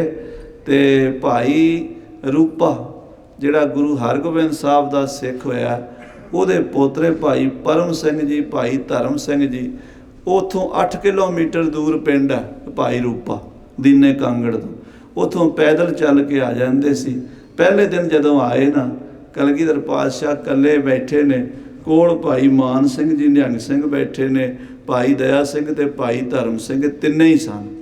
ਤੇ ਸਾਧ ਸੰਗਤ ਜੀ, ਉਸ ਵੇਲੇ ਭਾਈ ਰੂਪੇ ਦੇ ਪੋਤਰਿਆਂ ਦੀਆਂ ਅੱਖਾਂ 'ਚ ਹੰਝੂ ਆ ਗਏ। ਕਹਿੰਦੇ ਕਿੱਥੇ ਉਹ ਆਨੰਦਪੁਰ ਸਾਹਿਬ ਦੇ ਕਿਲੇ, ਹਾਥੀ ਘੋੜੇ, ਰਾਜ ਭਾਗ, ਲਾਓ ਲਸ਼ਕਰ, ਤੇ ਇੱਥੇ ਮਹਾਰਾਜ ਸੱਚੇ ਪਾਤਸ਼ਾਹ ਗਰੀਬ ਨਵਾਜ਼ ਕੱਚੇ ਚੁਬਾਰੇ 'ਚ ਬੈਠੇ ਨੇ। ਮੰਜੀ ਸਧਾਰਨ ਜੀ ਸੀਗੀ, ਉਹਦੇ 'ਤੇ ਬੈਠੇ ਨੇ। ਤੇ ਕੋਈ ਵਿਰਲੇ ਸਿੱਖ ਜਿਨ੍ਹਾਂ ਨੂੰ ਬਹੁਤ ਨੇੜਤਾ ਸੀ, ਉਹ ਪਤਾ ਕਰਦੇ ਕਰਾਂਦੇ ਗੁਰੂ ਜੀ ਕੋਲ ਆ ਜਾਂਦੇ ਨੇ, ਮੱਥਾ ਟੇਕਦੇ ਨੇ ਤੇ ਪ੍ਰਸ਼ਾਦਾ ਨਹੀਂ ਮਿਲਦਾ ਉੱਥੇ, ਕਿਉਂਕਿ ਉਹ ਤਾਂ ਸਮੀਰ ਮਹਾਰਾਜ ਵਾਸਤੇ ਹੀ ਪ੍ਰਸ਼ਾਦਾ ਲਿਆਉਂਦਾ ਸੀ। 2 ਟਾਈਮ ਮਹਾਰਾਜ 2 ਪ੍ਰਸ਼ਾਦੇ ਛਕਦੇ ਸੀ, ਬਾਕੀ ਸਿੰਘ ਵਿਚਾਰੇ ਉੱਥੇ ਕੜਾਕੇ ਦੇ ਨਾਲ ਰਹਿੰਦੇ ਸੀ। ਕਹਿੰਦੇ ਭਾਈ ਰੂਪੇ ਦੇ ਪੋਤਿਆਂ ਨੇ ਵੇਖਿਆ, ਭਾਈ ਧਰਮ ਸਿੰਘ ਦੇ ਮਨ 'ਚ ਫੁਰਨਾ ਫੁਰਿਆ। ਕਹਿੰਦੇ ਅਸੀਂ ਕਹਿੰਦੇ ਹਾਂ ਵੀ ਇਹ ਗੁਰੂ ਨੇ, ਇਹ ਸਾਰੀ ਸ਼ਕਤੀ ਦੇ ਮਾਲਕ ਨੇ, ਇਹ ਜੋ ਚਾਹਣ ਸੋ ਕਰ ਸਕਦੇ ਨੇ, ਇਹ ਅੰਤਰਜਾਮੀ ਨੇ, ਇਹ ਘਟ ਦੀ ਜਾਣਨ ਵਾਲੇ ਨੇ, ਪਰ ਆਪਣਾ ਇੱਕ ਪੁੱਤਰ ਵੀ ਨਹੀਂ ਬਚਾ ਸਕੇ। ਸ਼ੰਕਾ ਜਿਹੜਾ ਨਾ ਇਹ ਕਿਤੇ ਵੀ ਆ ਸਕਦਾ। ਆਖੋ ਸ੍ਰੀ ਵਾਹਿਗੁਰੂ। ਇਹ ਸਾਰੀਆਂ ਸ਼ਕਤੀਆਂ ਦੇ ਮਾਲਕ ਆਪਣਾ ਇੱਕ ਪੁੱਤਰ ਵੀ ਨਹੀਂ, ਇੱਕ ਸੁੱਤ ਵੀ ਨਹੀਂ ਰੱਖ ਸਕੇ, ਇੱਕ ਪੁੱਤਰ ਵੀ ਨਹੀਂ ਰੱਖ ਸਕੇ। 4 ਚੋਂ 4 ਹੀ ਗਵਾ ਬੈਠੇ ਨੇ। ਸਾਡੀ ਕੀ ਰੱਖਿਆ ਕਰਨਗੇ, ਸਾਡਾ ਕੀ ਬਚਾਅ ਕਰਨਗੇ, ਸਾਡੀ ਕੀ ਮਦਦ ਕਰਨਗੇ ਜੇ ਆਪਣਾ ਪਰਿਵਾਰ ਹੀ ਗਵਾ ਬੈਠੇ ਨੇ। ਸ਼ੰਕਾ ਪੈ ਗਿਆ। ਦੋਵੇਂ ਭਰਾ ਮੱਥਾ ਟੇਕ ਕੇ ਕਹਿੰਦੇ ਚੰਗਾ ਗੁਰੂ ਜੀ ਹੁਣ ਅਸੀਂ ਘਰ ਚੱਲੇ, ਕੱਲ ਨੂੰ ਆਵਾਂਗੇ। ਵਾਪਸ ਚਲੇ ਗਏ। ਘਰ ਜਾ ਕੇ ਆਪਣੀਆਂ ਸਿੰਘਣੀਆਂ ਨੂੰ, ਬੀਬੀਆਂ ਨੂੰ ਕਿਹਾ ਵੀ ਤੁਸੀਂ ਸਾਰੀਆਂ ਰਲ ਕੇ ਸਵੇਰੇ ਅੰਮ੍ਰਿਤ ਵੇਲੇ 3 ਵਜੇ ਨਾ 2-4 ਟੋਕਰੇ ਪ੍ਰਸ਼ਾਦਿਆਂ ਦੇ ਲਾ ਦੇਣੇ ਤੇ ਦਾਲ ਸਬਜ਼ੀ ਤਿਆਰ ਕਰ ਦੇਣੀ, ਤੇ ਅਸੀਂ ਗੱਡੇ ਤੇ ਲੈ ਕੇ ਕਲਗੀਧਰ ਪਾਤਸ਼ਾਹ ਕੋਲ ਜਾਵਾਂਗੇ। ਉੱਥੇ ਸਿੰਘ ਆਉਂਦੇ ਨੇ, ਭੁੱਖੇ ਚਲੇ ਜਾਂਦੇ ਨੇ ਮੱਥਾ ਟੇਕ ਕੇ। ਉੱਥੋਂ 8 ਕਿਲੋਮੀਟਰ ਸੀ ਉਹ ਜਗ੍ਹਾ ਜਿੱਥੇ ਗੁਰੂ ਸਾਹਿਬ ਪਾਤਸ਼ਾਹ ਬੈਠੇ ਹੋਏ ਸਨ ਤੇ ਜਿੱਥੇ ਭਾਈ ਰੂਪਾ ਪਿੰਡ ਸੀ। ਭਾਈ ਰੂਪੇ ਪਿੰਡ ਤੋਂ ਉਹਨਾਂ ਨੇ 2-4 ਟੋਕਰੇ ਪ੍ਰਸ਼ਾਦਿਆਂ ਦੇ, 1-2 ਬਾਲਟੀਆਂ ਦਾਲ ਦੀਆਂ ਭਰ ਕੇ ਗੱਡੇ 'ਚ ਰੱਖ ਲਈਆਂ। ਜਿਹੜਾ ਪਰਮ ਸਿੰਘ ਸੀ ਉਹ ਗੱਡਾ ਹਿੱਕਣ ਲੱਗ ਪਿਆ। ਜਿਹੜਾ ਧਰਮ ਸਿੰਘ ਸੀ ਨਾ, ਜਿਹਦੇ ਮਨ ਵਿੱਚ ਸ਼ੰਕਾ ਚੱਲ ਰਿਹਾ ਸੀ, ਅੰਦਰ ਚੱਲ ਰਿਹਾ ਸੀ ਵੀ ਗੁਰੂ ਸਾਹਿਬ ਅੰਤਰਜਾਮੀ ਆਪਣਾ ਇੱਕ ਪੁੱਤਰ ਵੀ ਨਹੀਂ ਬਚਾ ਸਕੇ। ਕਹਿੰਦੇ ਉਹ ਗੱਡੇ ਤੋਂ ਪਿੱਛੇ ਤੁਰ ਰਿਹਾ ਸੀਗਾ। ਗੱਡਾ ਥੋੜਾ ਅੱਗੇ ਚਲਾ ਗਿਆ 5-4 ਕਿੱਲੇ। ਪੁਰਾਣੇ ਜ਼ਮਾਨੇ ਪਿੰਡਾਂ 'ਚ ਕੱਚੀਆਂ ਸੜਕਾਂ ਹੁੰਦੀਆਂ ਸੀ, ਕੱਚੀਆਂ ਸੀ, ਉਹਨੂੰ ਗੋਰ ਕਹਿੰਦੇ ਆ, ਗੋਰਾਂ, ਪਗਡੰਡੀਆਂ। ਉਹ ਪਗਡੰਡੀ ਸੀ ਕੱਚੀ, ਉਹਦੇ ਵਿੱਚ ਤੁਰਿਆ ਜਾਂਦਾ ਗੱਡਾ ਤੇ ਭਾਈ ਧਰਮ ਸਿੰਘ ਪਿੱਛੇ ਪੈਦਲ ਤੁਰਿਆ ਜਾਂਦਾ। ਗੱਡਾ ਅੱਗੇ ਲੰਘ ਗਿਆ ਕੋਈ 1/2 ਕਿਲੋਮੀਟਰ ਤੇ ਉਹਨੂੰ ਇਦਾਂ ਲੱਗਾ, ਕਿਉਂਕਿ ਜਦੋਂ ਕੋਈ ਨਾ ਹੋਵੇ ਸੜਕ ਤੇ, ਖਾਲੀ ਹੋਵੇ ਤੇ ਸਾਡਾ ਧਿਆਨ ਪਿੱਛੇ ਵੀ ਹੁੰਦਾ ਵੀ ਪਿੱਛੇ ਕੋਈ ਆ ਤਾਂ ਨਹੀਂ ਰਿਹਾ, ਤੇ ਜੇ ਕੋਈ ਆ ਰਿਹਾ ਹੋਵੇ ਕਿਲੋਮੀਟਰ ਤੇ ਵੀ ਆ ਰਿਹਾ ਹੋਵੇ ਤਾਂ ਬੰਦੇ ਦਾ ਉਹਨੂੰ ਝੌਲਾ ਪੈਂਦਾ। ਭਾਈ ਧਰਮ ਸਿੰਘ ਨੂੰ ਝੌਲਾ ਜਿਹਾ ਪਿਆ ਵੀ ਪਿੱਛੇ ਕੋਈ ਬੰਦਾ ਆ ਰਿਹਾ। ਉਹਨੇ ਪਿਛਾ ਮੁੜ ਕੇ ਦੇਖਿਆ ਕਿ ਸਿੰਘ ਤੁਰਿਆ ਹੁੰਦਾ। ਉਹਨੇ ਆਖਿਆ ਵੀ ਇਹ ਵੀ ਗੁਰੂ ਦਾ ਸਿੰਘ ਲੱਗਦਾ, ਮਹਾਰਾਜ 10ਵੇਂ ਪਾਤਸ਼ਾਹ ਕੋਲ ਹੀ ਜਾਣਾ ਹੋਣਾ ਇਹਨੇ, ਇਹਨੂੰ ਨਾਲ ਲੜਾ ਕੇ ਲੈ ਚੱਲੀਏ, ਦੋਵੇਂ ਇਕੱਠੇ ਤੁਰਾਂਗੇ। ਕਹਿੰਦੇ ਧਰਮ ਸਿੰਘ ਖਲੋ ਗਿਆ। ਇਹ ਧਰਮ ਸਿੰਘ ਉਹ ਨਹੀਂ ਸੀ ਜਿਹੜਾ 5 ਪਿਆਰਿਆਂ ਵਿੱਚੋਂ ਸੀ, ਉਹ ਹੋਰ ਸੀ। ਇਹ ਧਰਮ ਸਿੰਘ ਭਾਈ ਰੂਪੇ ਦਾ ਪਰਿਵਾਰ ਵਿੱਚੋਂ ਸੀ। ਗੁਰੂ ਹਰਗੋਬਿੰਦ ਸਾਹਿਬ ਨੇ ਨਿਵਾਜਿਆ ਭਾਈ ਰੂਪੇ ਨੂੰ। ਭਾਈ ਰੂਪੇ ਦਾ ਪੋਤਾ ਧਰਮ ਸਿੰਘ ਖਲੋ ਗਿਆ। ਅੱਖਾਂ ਹੁਣ ਬੰਦੇ ਦੀਆਂ ਝਮਕਦੀਆਂ 2 ਮਿੰਟ ਬਾਅਦ। ਦੇਖ ਰਿਹਾ ਸੀ ਉਹਦੇ ਕੱਪੜੇ ਨੀਲੇ, ਅੱਖਾਂ ਝਮਕੀਆਂ, ਕੱਪੜੇ ਹੋ ਗਏ ਪੀਲੇ, ਫਿਰ ਅੱਖ ਝਮਕੀ, ਕੱਪੜੇ ਹੋ ਗਏ ਚਿੱਟੇ, ਫਿਰ ਅੱਖ ਝਪਕੀ, ਕੱਪੜੇ ਹੋ ਗਏ ਲਾਲ, ਕੱਪੜੇ ਹੋ ਗਏ ਨੀਲੇ, ਕੱਪੜੇ ਹੋ ਗਏ ਪੀਲੇ, ਰੰਗ ਬਦਲਦੇ ਜਾਂਦੇ। ਉਹ ਹੈਰਾਨੀ ਵੱਧਦੀ ਜਾਂਦੀ ਵੀ ਮੈਂ ਕੋਈ ਸੁਪਨਾ ਦੇਖ ਰਿਹਾ, ਕੀ ਹੋ ਰਿਹਾ? ਕਿ ਬੰਦਾ ਇੱਕੋ ਹੀ ਹੈ, ਤੁਰਿਆ ਆ ਰਿਹਾ, ਮੇਰੇ ਵੱਲ ਆ ਰਿਹਾ, ਕੱਪੜਿਆਂ ਦੇ ਰੰਗ ਬਦਲਦੇ ਜਾ ਰਹੇ ਆ। ਉਹ ਸਿੰਘ ਸਮਝ ਗਿਆ ਵੀ ਕੋਈ ਸ਼ਕਤੀ ਵਾਲੀ ਰੂਹ ਆ ਰਹੀ ਹੈ, ਕੋਈ ਗੈਬੀ ਪਾਵਰ ਆ ਰਹੀ ਹੈ। ਇੰਨੇ ਨੂੰ ਸਿੰਘ ਨੇੜੇ ਆ ਗਿਆ। ਉਹਨੇ ਫਤਿਹ ਬੁਲਾਈ, ਵਾਹਿਗੁਰੂ ਜੀ ਕਾ ਖਾਲਸਾ, ਵਾਹਿਗੁਰੂ ਜੀ ਕੀ ਫਤਿਹ। ਸਿੰਘੋ ਕਿੱਥੋਂ ਆਈਆਂ ਫੌਜਾਂ, ਕਿੱਥੇ ਜਾਣਾ? ਉਹ ਕਹਿੰਦੇ ਸਤਿਗੁਰਾਂ ਦੇ ਕੋਲ ਹੀ ਚੱਲੇ। ਅੱਛਾ, ਮੈਂ ਵੀ ਸੋਚਿਆ ਵੀ ਤੁਸੀਂ ਤੁਹਾਨੂੰ ਨਾਲ ਲੈ ਕੇ ਚੱਲਾਂ, ਤੁਸੀਂ ਉੱਥੇ ਹੀ ਜਾਣਾ ਹੋਣਾ। ਦੋਵੇਂ ਇਕੱਠੇ ਤੁਰ ਪਏ। ਭਾਈ ਧਰਮ ਸਿੰਘ ਕਹਿੰਦਾ ਖਾਲਸਾ ਜੀ, ਤੁਸੀਂ ਕੋਈ ਗੈਬੀ ਸ਼ਕਤੀ ਵਾਲੇ, ਪਾਵਰ ਵਾਲੇ, ਰੂਹਾਨੀ ਤਾਕਤ ਵਾਲੇ ਗੁਰੂ ਕੇ ਪਿਆਰੇ ਲੱਗਦੇ ਹੋ। ਕੋਈ ਤੁਹਾਡੇ ਤੇ ਕੋਈ ਖਾਸ ਖੇਡ ਹੈ ਜਿਹੜੀ ਆਮ ਆਦਮੀ ਨੂੰ ਸਮਝ ਨਹੀਂ ਆ ਸਕਦੀ, ਪਰ ਮੈਂ ਤੁਹਾਡੇ ਤੋਂ ਆਪਣੇ ਮਨ ਦਾ ਸ਼ੰਕਾ ਦੂਰ ਕਰਾਉਣਾ ਚਾਹੁੰਦਾ। ਤੁਸੀਂ ਗੁਰੂ ਦੇ ਖਾਸ ਹੋ। ਮੈਨੂੰ ਇਹ ਦੱਸੋ ਵੀ ਅਸੀਂ ਸਾਰੇ ਸਿੱਖ ਮੰਨਦੇ ਹਾਂ ਵੀ ਕਲਗੀਧਰ ਪਾਤਸ਼ਾਹ ਪਰਮੇਸ਼ਰ ਦਾ ਹੀ ਰੂਪ ਨੇ, ਗੁਰੂ ਨਾਨਕ ਦੀ ਗੱਦੀ ਦੇ ਉੱਤੇ 10ਵੇਂ ਸਰੂਪ ਨੇ, ਔਰ ਸਾਰੀਆਂ ਸ਼ਕਤੀਆਂ ਦੇ ਮਾਲਕ ਨੇ, ਕਰਤਾ ਧਰਤਾ ਹਰਤਾ ਅੰਤਰਜਾਮੀ ਘਟ ਘਟ ਦੀ ਜਾਣਨ ਵਾਲੇ ਨੇ। ਫਿਰ ਇੰਨੀ ਸ਼ਕਤੀ ਦੇ ਮਾਲਕ ਹੋ ਕੇ ਵੀ ਆਪਣਾ ਇੱਕ ਬੱਚਾ ਨਹੀਂ ਬਚਾ ਸਕੇ। ਆਪਣੇ ਚਾਰੇ ਬੱਚੇ ਸ਼ਹੀਦ ਕਰਵਾਤੇ ਨੇ, ਚਾਰੇ ਪੁੱਤਰ ਹੀ ਵਾਰਤੇ ਨੇ, ਇੱਕ ਤਾਂ ਰੱਖ ਲੈਂਦੇ। ਇਹ ਕੀ ਕਾਰਨ ਹੈ? ਜੇ ਸ਼ਕਤੀ ਹੁੰਦੀ ਤਾਂ ਇੱਕ ਪੁੱਤਰ ਤਾਂ ਬਚਾ ਲੈਂਦੇ। ਮੇਰੇ ਮਨ 'ਚ ਚੱਲ ਰਿਹਾ, ਕਹਿੰਦੇ ਆ ਜੇ ਕਿਸੇ ਦੇ ਮਨ 'ਚ ਸ਼ੰਕਾ ਪੈ ਜੇ ਨਾ, ਜੇ ਉਹ ਬੰਦਾ ਸਿਆਣਾ ਹੋਵੇ ਤਾਂ ਛੇਤੀ ਛੇਤੀ ਕਢਾ ਲਵੇ। ਜਿਵੇਂ ਕਿਸੇ ਨੂੰ ਰਸੌਲੀ ਹੋ ਜਾਵੇ ਨਾ ਤੇ ਆਪਰੇਸ਼ਨ ਕਰਾ ਲਵੇ ਤੇ ਉਹ ਰਸੌਲੀ ਕਢਾ ਦੇਵੇ, ਨਹੀਂ ਤੇ ਉਹ ਤਕਲੀਫ ਦਿੰਦੀ ਹੈ। ਸ਼ੰਕਾ ਬੜਾ ਹੀ ਦੁੱਖ ਦਿੰਦਾ। ਆਖੋ ਸਤਿਨਾਮ ਸ੍ਰੀ ਵਾਹਿਗੁਰੂ। ਕਹਿੰਦੇ ਗੁਰੂ ਸਾਹਿਬ ਇੱਕ ਪੁੱਤਰ ਵੀ ਨਹੀਂ ਬਚਾ ਸਕੇ। ਉਹ ਸਿੰਘ ਬੋਲਿਆ, ਉਹ ਕਹਿਣ ਲੱਗਾ ਤੁਹਾਡਾ ਸਵਾਲ ਮੈਨੂੰ ਸਮਝ ਆ ਗਿਆ, ਮੈਂ ਤੁਹਾਨੂੰ ਜਵਾਬ ਦਿਆਂ। ਪਹਿਲਾਂ ਤੁਸੀਂ ਮੇਰੇ ਵੱਲ ਵੇਖੋ ਜਰਾ। ਉਹਨੇ ਆਖਿਆ ਮਹਾਰਾਜ ਦਿਖਾਓ ਕੀ ਦੇਖਣ। ਉਹਨੇ ਆਪਣਾ ਵਿਰਾਟ ਰੂਪ ਦਿਖਾਇਆ। ਭਾਈ ਸੰਤੋਖ ਸਿੰਘ ਜੀ ਨੇ ਲਿਖਿਆ, ਕਹਿੰਦੇ ਉਹਦਾ ਸਿਰ ਜਾ ਕੇ ਅਸਮਾਨ ਨੂੰ ਲੱਗਾ ਤੇ ਜਦੋਂ ਉਹਨੇ ਬਾਹਾਂ ਇੱਦਾਂ ਕੀਤੀਆਂ ਨਾ ਅਤੇ ਅਸਮਾਨ ਦੇ ਵਿੱਚ ਜਿਵੇਂ ਬੱਦਲ ਉੱਡਦੇ ਇੱਦਾਂ ਉਹਦੀਆਂ ਬਾਹਾਂ ਪਸਰ ਗਈਆਂ। ਐਡਾ ਵਿਰਾਟ ਰੂਪ। ਭਾਈ ਧਰਮ ਸਿੰਘ ਵੇਖ ਕੇ ਡਰ ਗਿਆ, ਕਹਿਣ ਲੱਗਾ ਮਹਾਰਾਜ ਥੱਲੇ ਆਓ, ਇੰਨਾ ਸਰੂਪ ਦੇ ਵੇਖਿਆ ਵੀ ਨਹੀਂ ਜਾਂਦਾ। ਉਹ ਵਾਪਸ ਆ ਗਿਆ। ਭਾਈ ਸਾਹਿਬ ਸਿੰਘ ਸਾਹਿਬ ਤੁਸੀਂ ਕੌਣ ਹੋ? ਉਹ ਕਹਿਣ ਲੱਗਾ ਅਸੀਂ ਸ਼ਹੀਦ ਸਿੰਘ ਹੁੰਦੇ ਹਾਂ। ਅਸੀਂ ਸ਼ਹੀਦ ਸਿੰਘ ਹਾਂ। ਮੇਰੇ ਵਰਗੇ 96 ਕਰੋੜ ਨੇ ਗੁਰੂ ਦੇ ਕੋਲ। ਬੋਲੇ ਸੋ ਨਿਹਾਲ। ਸਤਿ ਸ੍ਰੀ ਅਕਾਲ। ਮੇਰੇ ਵਰਗੇ 96 ਕਰੋੜ ਸ਼ਹੀਦ ਨੇ। ਗੁਪਤ ਫੌਜ ਹੈ ਗੁਰੂ ਦੀ, ਜਿਹਦੇ ਵਿੱਚੋਂ 5000 ਸੁਖਾਸ ਕੀ ਨਿਤ ਰਹਿ ਅਸਵਾਰੀ। 5000 ਅਸੀਂ ਜਿਹੜੇ ਗੁਰੂ ਸਾਹਿਬ ਦੇ ਪਲੰਗ ਦੇ ਆਲੇ ਦੁਆਲੇ ਰਹਿੰਦੇ ਹਾਂ ਹਰ ਵੇਲੇ। 5000 ਸ਼ਹੀਦ ਤੇ ਤਖਤਾਂ ਦੇ ਉੱਤੇ ਸਾਡੇ ਪਹਿਰੇ ਨੇ। ਔਰ ਅਸੀਂ, ਮੈਂ ਆਪਣੀ ਤਾਕਤ ਦੱਸਾਂ ਤੈਨੂੰ ਵੀ ਇਸ ਮੁੱਠੀ 'ਚ ਲੈ ਕੇ ਪੂਰਾ ਬ੍ਰਹਮੰਡ ਮੈਂ ਇੱਦਾਂ ਮਸਲ ਸਕਦਾ। ਪੂਰੀ ਗਲੈਕਸੀ ਮੈਂ ਇੱਦਾਂ ਕਰਦੇ ਆ ਨਾ ਚੰਦ ਲੱਭੇ ਨਾ ਸੂਰਜ। ਔਰੰਗਜ਼ੇਬ ਦੀ ਕੀ ਔਕਾਤ ਹੈ, ਉਹ ਤਾਂ ਮੇਰੀ ਚੀਚੀ ਉਂਗਲੀ ਦੀ ਝਾਲ ਨਹੀਂ ਚੱਲ ਸਕਦਾ। ਚੁੱਕ ਕੇ ਸਮੁੰਦਰ 'ਚ ਸੁੱਟ ਦਈਏ, ਉਹਦਾ ਮੁਲਕ ਪੁੱਠਾ ਕਰ ਦਈਏ, ਸਾਡੇ 'ਚ ਇੰਨੀ ਪਾਵਰ ਹੈ। ਪਰ ਕਲਗੀਧਰ ਪਾਤਸ਼ਾਹ ਕਹਿੰਦੇ ਹੁਕਮ ਦੇ ਅੰਦਰ ਰਹਿਣਾ। ਹੁਕਮੇ ਅੰਦਰ ਸਭ ਕੋ ਬਾਹਰ ਹੁਕਮ ਨਾ ਕੋਏ, ਨਾਨਕ ਹੁਕਮੈ ਜੇ ਬੁੱਝੈ ਤਾਂ ਹਉਮੈ ਕਹਿ। ਹਉਮੈ ਵਾਲੀ ਗੱਲ ਹੀ ਨਹੀਂ ਕਰਨੀ, ਭਾਣਾ ਮੰਨਣਾ, ਰਜਾ ਵਿੱਚ ਚੱਲਣਾ। ਇਸ ਕਰਕੇ ਅਸੀਂ ਗੁਰੂ ਸਾਹਿਬ ਦੇ ਹੁਕਮ ਦੇ ਬੱਧੇ ਹੋਏ ਕੁਛ ਨਹੀਂ ਕਰਦੇ। ਨਹੀਂ ਸੂਬਾ ਸਰਹੰਦ ਵਰਗੇ ਕੀ ਚੀਜ਼ ਨੇ। ਬਾਕੀ ਤੂੰ ਕਹਿੰਦਾ ਵੀ ਸਾਹਿਬਜ਼ਾਦੇ ਜਿਹੜੇ ਸੱਚਖੰਡ 'ਚੋਂ ਆਏ ਸੀ ਉੱਥੇ ਹੀ ਬਿਰਾਜੇ ਹੋਏ ਨੇ। ਜਾ ਕੇ ਆਪਣੇ ਘਰ ਦੇ ਵਿੱਚ ਨਿਜ ਘਰ ਮਹਿਲ ਪਾਵੋ, ਸੁਖ ਸਹਿਜੇ ਬੌਰ ਨਾ ਹੋਏਗੋ ਫੇਰਾ। ਇਸ ਕਰਕੇ ਸ਼ਹੀਦਾਂ ਸਿੰਘਾਂ ਦੀ ਤਾਕਤ ਬੇਅੰਤ ਹੈ ਤੇ ਮਹਾਰਾਜ 10ਵੇਂ ਪਾਤਸ਼ਾਹ ਜੀ ਦੀ ਤਾਕਤ ਤਾਂ ਬੇਅੰਤ ਤੋਂ ਵੀ ਬੇਅੰਤ ਹੈ। ਇਹ ਫਿਰ ਬਚਨ ਸਿੰਘਾਂ ਨੇ, ਸ਼ਹੀਦਾਂ ਨੇ ਉੱਥੇ ਭਾਈ ਧਰਮ ਸਿੰਘ ਨੂੰ ਪ੍ਰਤੱਖ ਕਰਕੇ ਦਿਖਾਏ ਸੀ। ਸੋ ਗੁਰੂ ਕੇ ਸਥਾਨਾਂ 'ਤੇ ਨਿਸ਼ਾਨਾਂ 'ਤੇ ਇਹ ਸ਼ਹੀਦੀ ਪਹਿਰੇ ਹੁੰਦੇ ਹੈ। ਜਿਨ੍ਹਾਂ ਨੂੰ ਭਰੋਸਾ ਹੈ ਉਹਨਾਂ ਦੇ ਸ਼ਹੀਦ ਸਿੰਘ ਨਾਲ ਰਹਿੰਦੇ ਹੈ। ਸੋ ਸਾਧ ਸੰਗਤ ਜੀ, ਮਹਾਰਾਜ ਦੀ ਕਿਰਪਾ ਹੋਈ ਹੈ। ਪਾਵਨ ਹੁਕਮਨਾਮੇ ਦੀ ਵਿਚਾਰ ਕਰਨ ਦਾ ਫੁਰਨਾ ਬਣਿਆ ਸੀ। ਕਈ ਦਿਨ ਹੋ ਗਏ ਜੀ ਗੁਰਪ੍ਰਤਾਪ ਦੀ ਕਥਾ ਤਾਂ ਕਰੀ ਜਾਂਦੇ ਆ, ਗੁਰਬਾਣੀ ਦੀ ਕਥਾ ਨਹੀਂ ਕੀਤੀ।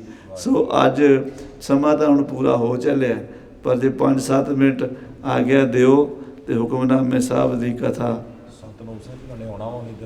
7 ਵਚਨ ਦੀ, ਜਿੰਨਾ ਚਿਰ ਬਾਬਾ ਜੀ ਅਨੂਪ ਸਿੰਘ ਜੀ ਉਹਨਾਂ ਸਾਹਿਬ ਵਾਲੇ ਆਉਂਦੇ ਨੇ, ਇਸ ਪਵਿੱਤਰ ਗੁਰੂ ਆਖ ਦੀ ਕਥਾ ਸਰਵਣ ਕਰੋ। ਇਹ ਸ਼ਬਦ ਉਦੋਂ ਉਚਾਰਨ ਕੀਤਾ ਸੀ ਜਦੋਂ ਆਪ ਜੀ ਨੂੰ ਪਤਾ ਹੈ ਮਹਾਰਾਜ ਗੁਰੂ ਅਰਜਨ ਦੇਵ ਜੀ ਦੇ ਵੱਡੇ ਭਰਾ ਬਾਬਾ ਪ੍ਰਿਥੀ ਚੰਦ ਜੀ ਗੁਰੂ ਸਾਹਿਬ ਨਾਲ ਬੜੀ ਦਵੈਸ਼ ਕਰਦੇ ਸੀ, ਬੜੀ ਜੈਸ ਕਰਦੇ ਸੀ। ਹਰ ਵੇਲੇ ਕੋਈ ਨਾ ਕੋਈ ਉੱਥੇ ਮਹਾਰਾਜ ਵਾਸਤੇ ਦਿੱਕਤ ਖੜੀ ਕਰਕੇ ਰੱਖਦੇ ਸੀ। ਜਿੰਨਾ ਗੋਲਕ ਦੀ ਮਾਇਆ ਹੁੰਦੀ ਸੀ ਆਪ ਚੁੱਕ ਲੈਂਦੇ ਸੀ ਤੇ ਲੰਗਰ ਦਾ ਖਰਚਾ ਸਾਰਾ ਗੁਰੂ ਅਰਜਨ ਦੇਵ ਜੀ ਵੱਲ ਕਰ ਦਿੰਦੇ ਸੀ। ਗੁਰੂ ਅਰਜਨ ਦੇਵ ਜੀ ਮਹਾਰਾਜ ਕਈ ਵਾਰੀ ਤਾਂ ਲੂਣ ਨਾਲ ਪ੍ਰਸ਼ਾਦਾ ਛਕਦੇ ਸੀ, ਕਈ ਵਾਰੀ ਛੋਲਿਆਂ ਦੀ ਰੋਟੀ ਖਾਣੀ ਪੈਂਦੀ ਸੀ, ਕਈ ਵਾਰੀ ਉਹ ਵੀ ਨਹੀਂ ਸੀ ਮਿਲਦੀ। ਇੰਨੀ ਹਾਲਾਤ ਜਿਹੜੀ ਸੀ ਸ੍ਰੀ ਅੰਮ੍ਰਿਤਸਰ ਮਾੜੀ ਕਰਤੀ ਸੀ ਪ੍ਰਿਥੀ ਚੰਦ ਨੇ। ਤੇ ਗੁਰੂ ਅਰਜਨ ਦੇਵ ਜੀ ਮਹਾਰਾਜ ਸੱਚੇ ਪਾਤਸ਼ਾਹ ਜੀ ਤੋਂ ਬਹੁਤ ਜ਼ਿਆਦਾ ਈਰਖਾ ਕਰਦੇ ਸੀ। ਇਸ ਕਰਕੇ ਸਤਿਗੁਰੂ ਜੀ ਮਹਾਰਾਜ ਜਦੋਂ ਬਾਬਾ ਬੁੱਢਾ ਸਾਹਿਬ ਜੀ ਬ੍ਰਹਮ ਗਿਆਨੀ ਮਹਾਂਪੁਰਸ਼ਾਂ ਕੋਲ ਮਾਤਾ ਗੰਗਾ ਜੀ ਵਰ ਮੰਗਣ ਗਏ ਸੀ ਨਾ, ਤੇ ਉਦੋਂ ਪਹਿਲਾਂ ਬਾਬਾ ਜੀ ਦਾ ਬਚਨ ਹੋ ਗਿਆ ਸੀ ਵੀ ਗੁਰੂ ਕਿਆਂ ਨੂੰ ਕਿਉਂ ਭਾਜੜਾਂ ਪੈ ਗਈਆਂ। ਤੇ ਦੁਬਾਰਾ ਫਿਰ ਵਰ ਲੈਣ ਗਏ ਸੀ ਜਦੋਂ ਮਾਤਾ ਗੰਗਾ ਜੀ, ਤੇ ਫਿਰ ਵਰ ਦਿੱਤਾ ਸੀ ਵੀ ਤੁਮਰੇ ਗ੍ਰਹਿ ਪ੍ਰਗਟੇਗਾ ਜੋਧਾ। ਇਹ ਦੋ ਬਚਨ ਸਾਰਿਆਂ ਨੂੰ ਪਤਾ ਹੀ ਹੈ।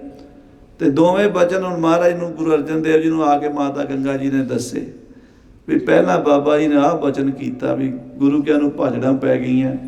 ਦੂਜੀ ਵਾਰ ਗਈ ਮਾਤਾ ਤੇ ਉਹਨੇ ਵਰ ਦਿੱਤਾ ਬਾਬਾ ਜੀ ਨੇ ਵੀ ਬੜਾ ਸੂਰਮਾ ਪੁੱਤਰ ਪੈਦਾ ਹੋਵੇਗਾ। ਮਹਾਰਾਜ ਕਹਿਣ ਲੱਗੇ ਗੰਗਾ ਜੀ ਮਹਾਂਪੁਰਸ਼ਾਂ ਦੇ ਬਚਨ ਖਾਲੀ ਤੇ ਜਾਣੇ ਨਹੀਂ। ਜਿਹੜਾ ਪਹਿਲਾ ਬਚਨ ਹੋਇਆ ਪਹਿਲਾਂ ਉਹ ਵੀ ਪੂਰਾ ਹੋ ਜਾਏ ਤੇ ਦੂਜਾ ਆਪੇ ਪੂਰਾ ਹੋ ਜਾਏਗਾ। ਉਹ ਕਹਿੰਦੇ ਉਹ ਕਿਵੇਂ? ਮਹਾਰਾਜ ਕਹਿੰਦੇ ਆਪਾਂ ਇੱਥੋਂ ਸ਼ਹਿਰ ਛੱਡ ਕੇ ਪਿੰਡ ਵਿੱਚ ਚੱਲਦੇ ਹਾਂ। ਅੰਮ੍ਰਿਤਸਰ ਤੋਂ 12 ਕਿਲੋਮੀਟਰ ਤੇ ਪਿੰਡ ਸੀ ਵਡਾਲੀ, ਛੋਟਾ ਜਿਹਾ ਪਿੰਡ ਸੀ, ਉੱਥੇ ਚਲੇ ਗਏ। ਗੁਰੂ ਕੀ ਵਡਾਲੀ ਕਹਿੰਦੇ ਉਹਨੂੰ। ਉੱਥੇ ਜਾ ਕੇ ਗੁਰੂ ਅਰਜਨ ਦੇਵ ਜੀ ਨੇ 6 ਹਾਟਾਂ ਵਾਲਾ ਖੂਹ ਲਾਇਆ, ਉਹਦਾ ਨਾਮ ਹੈ ਛੇਹਰਟਾ ਸਾਹਿਬ, ਗੁਰਦੁਆਰਾ ਛੇਹਰਟਾ ਸਾਹਿਬ। ਉਹ ਛੇਹਰਟਾ ਸਾਹਿਬ ਜਿਹੜਾ 6 ਹਾਟ ਚੱਲਦੇ ਉਹਦੇ ਵਿੱਚ ਹੁਣ ਵੀ ਉੱਦਾਂ ਹੀ ਹੈ। ਉਹ ਖੂਹ ਲਾਇਆ, ਉੱਥੇ ਸੰਗਤਾਂ ਆਉਣ ਲੱਗ ਪਈਆਂ, ਉੱਥੇ ਰੌਣਕਾਂ ਲੱਗ ਗਈਆਂ। ਉੱਥੇ ਹੀ ਫਿਰ ਬਾਬਾ ਬੁੱਢਾ ਜੀ ਦਾ ਦੂਜਾ ਬਚਨ ਪੂਰਾ ਹੋਇਆ। ਗੁਰੂ ਹਰਗੋਬਿੰਦ ਸਾਹਿਬ ਮਹਾਰਾਜ ਜੀ 6ਵੇਂ ਪਾਤਸ਼ਾਹ ਮਾਤਾ ਗੰਗਾ ਜੀ ਦੇ ਉਦਰ ਤੋਂ ਉੱਥੇ ਹੀ ਸਨ 1595 ਈਸਵੀ ਨੂੰ ਪ੍ਰਗਟ ਹੋਏ। ਆਖੋ ਸਤਨਾਮ ਸ੍ਰੀ। 6ਵੇਂ ਪਾਤਸ਼ਾਹ ਦਾ ਉਸ ਗੁਰੂ ਕੀ ਵਡਾਲੀ 'ਚ ਜਨਮ ਹੋਇਆ, ਛੋਟੇ ਜਿਹੇ ਪਿੰਡ ਵਿੱਚ। ਜਦੋਂ ਗੁਰੂ ਹਰਗੋਬਿੰਦ ਸਾਹਿਬ 6 ਸਾਲ ਦੇ 5 ਸਾਲ ਦੇ ਹੋ ਗਏ, ਉੱਥੇ ਸੰਗਤਾਂ ਉੱਥੇ ਜਾ ਕੇ ਦਰਸ਼ਨ ਕਰਦੀਆਂ ਸਨ। ਬੜੇ ਉੱਥੇ ਕੌਤਕ ਹੋਏ। ਪ੍ਰਿਥੀ ਚੰਦ ਨੇ ਉੱਥੇ ਵੀ ਗੁਰੂ ਹਰਗੋਬਿੰਦ ਸਾਹਿਬ ਨੂੰ ਮਰਵਾਉਣ ਵਾਸਤੇ ਸੱਪ ਵੀ ਘੱਲਿਆ, ਸਪੇਰੇ ਨੂੰ ਸਿਖਾ ਕੇ ਵੀ ਜਿੱਥੇ ਬੱਚਾ ਖੇਡਦਾ ਉੱਥੇ ਸੱਪ ਛੱਡ ਦੇਈ। ਫਿਰ ਦਾਈ ਨੂੰ ਘੱਲਿਆ ਜ਼ਹਿਰ ਲਾ ਕੇ ਬੱਚੇ ਨੂੰ ਦੁੱਧ ਜ਼ਹਿਰੀਲਾ ਪਿਆ ਦੇਈ। ਬੜੀਆਂ ਸਾਜ਼ਾਂ ਕੀਤੀਆਂ, ਪਰ ਜਿਸ ਦਾ ਸਾਹਿਬ ਡਾਢਾ ਹੋਏ ਤਿਸ ਨੂੰ ਮਾਰ ਨਾ ਸਕੈ ਕੋਏ। ਸ੍ਰੀ ਗੁਰੂ ਹਰਗੋਬਿੰਦ ਸਾਹਿਬ ਮਹਾਰਾਜ ਨੂੰ ਤੱਤੀ ਵਾਹ ਨਹੀਂ ਲੱਗੀ। ਫਿਰ ਬਾਬਾ ਬੁੱਢਾ ਜੀ ਦੇ ਕੋਲ ਸਾਰੀ ਅੰਮ੍ਰਿਤਸਰ ਦੀ ਸੰਗਤ ਇਕੱਠੀ ਹੋ ਕੇ ਗਈ। ਬੀੜ ਸਾਹਿਬ ਅੰਮ੍ਰਿਤਸਰ ਦੇ ਸਿੱਖ ਗਏ, ਕਹਿਣ ਲੱਗੇ ਮਹਾਰਾਜ ਬਾਬਾ ਬੁੱਢਾ ਸਾਹਿਬ ਜੀ ਗੁਰੂ ਸਾਹਿਬ ਤੁਹਾਡਾ ਬਚਨ ਪੂਰਾ ਕਰਨ ਲਈ ਗਏ ਨੇ ਇੱਥੋਂ, ਤੇ ਉਹਨਾਂ ਦੇ ਜਾਣ ਕਰਕੇ ਹਰਿਮੰਦਰ ਸਾਹਿਬ ਦੀ ਦਰਬਾਰ ਸਾਹਿਬ ਦੀ ਰੌਣਕ ਘਟ ਗਈ ਹੈ। ਜਿੰਨੀਆਂ ਸੰਗਤਾਂ ਗੁਰੂ ਅਰਜਨ ਦੇਵ ਜੀ ਦੇ ਟਾਈਮ ਤੇ ਹਰਿਮੰਦਰ ਸਾਹਿਬ ਆਉਂਦੀਆਂ ਸੀ, ਨਹੀਂ ਆਉਂਦੀਆਂ ਹੁਣ। ਕੋਈ ਮੱਥਾ ਟੇਕਣ ਆਉਂਦਾ, ਮੱਥਾ ਟੇਕ ਕੇ ਉੱਥੇ ਚਲੇ ਜਾਂਦੇ ਗੁਰੂ ਅਰਜਨ ਦੇਵ ਜੀ ਦੇ ਕੋਲ, ਕਿਉਂਕਿ ਸਾਧੂ ਬਿਨ ਨਾਹੀ ਦਰਬਾਰ, ਘੋਰ ਬਿਨਾ ਕੈਸੇ ਅਸਵਾਰ, ਸਾਧੂ ਬਿਨ ਨਾਹੀ ਦਰਬਾਰ। ਇਹਦਾ ਅਰਥ ਹੈ, ਗੁਰੂ ਗ੍ਰੰਥ ਸਾਹਿਬ ਦੀ ਪੰਕਤੀ ਹੈ, ਮਹਾਰਾਜ ਭੈਰੋਂ ਰਾਗ 'ਚ ਹੈ, ਕਹਿੰਦੇ ਵੀ ਘੋੜੇ ਤੋਂ ਬਿਨਾ ਸਵਾਰੀ ਨਹੀਂ ਹੁੰਦੀ ਤੇ ਸਾਧੂ ਤੋਂ ਬਿਨਾ ਦਰਬਾਰ ਨਹੀਂ ਹੁੰਦਾ। ਜਿੱਡਾ ਮਰਜ਼ੀ ਤੁਸੀਂ ਗੁਰਦੁਆਰਾ ਬਣਾ ਲਓ, ਜੇ ਉੱਥੇ ਗ੍ਰੰਥੀ ਸਿੰਘ, ਰਾਗੀ ਸਿੰਘ, ਕਥਾਵਾਚਕ ਕੋਈ ਪਿਆਰ ਵਾਲਾ ਨਾ ਹੋਵੇ ਤੇ ਤੁਹਾਡਾ ਜੀਅ ਨਹੀਂ ਕਰਦਾ ਜਾਣ ਨੂੰ। ਅੱਜ ਵੀ ਇੱਦਾਂ ਹੀ ਹੈ।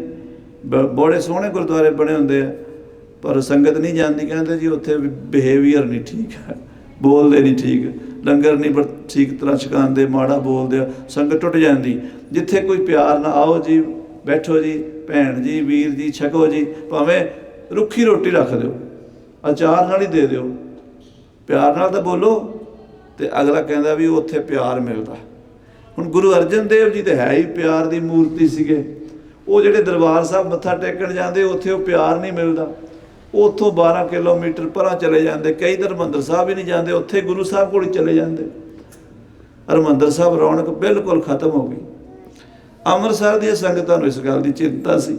ਉਹ ਸਾਰੀ ਸੰਗਤ ਇਕੱਠੀ ਹੋ ਕੇ ਗਈ ਬਾਬਾ ਜੀ ਦੀ ਬੀੜ, ਬਾਬਾ ਬੁੱਢਾ ਜੀ ਦੀ ਬੀੜ ਸਾਹਿਬ ਜਾ ਕੇ ਬਾਬਾ ਬੁੱਢਾ ਜੀ ਨੂੰ ਬੇਨਤੀ ਕੀਤੀ, ਮਹਾਂਪੁਰਸ਼ੋ ਕਿਰਪਾ ਕਰੋ, ਗੁਰੂ ਅਰਜਨ ਦੇਵ ਜੀ ਨੂੰ ਵਾਪਸ ਲੈ ਕੇ ਆਓ ਸ੍ਰੀ ਦਰਬਾਰ ਸਾਹਿਬ।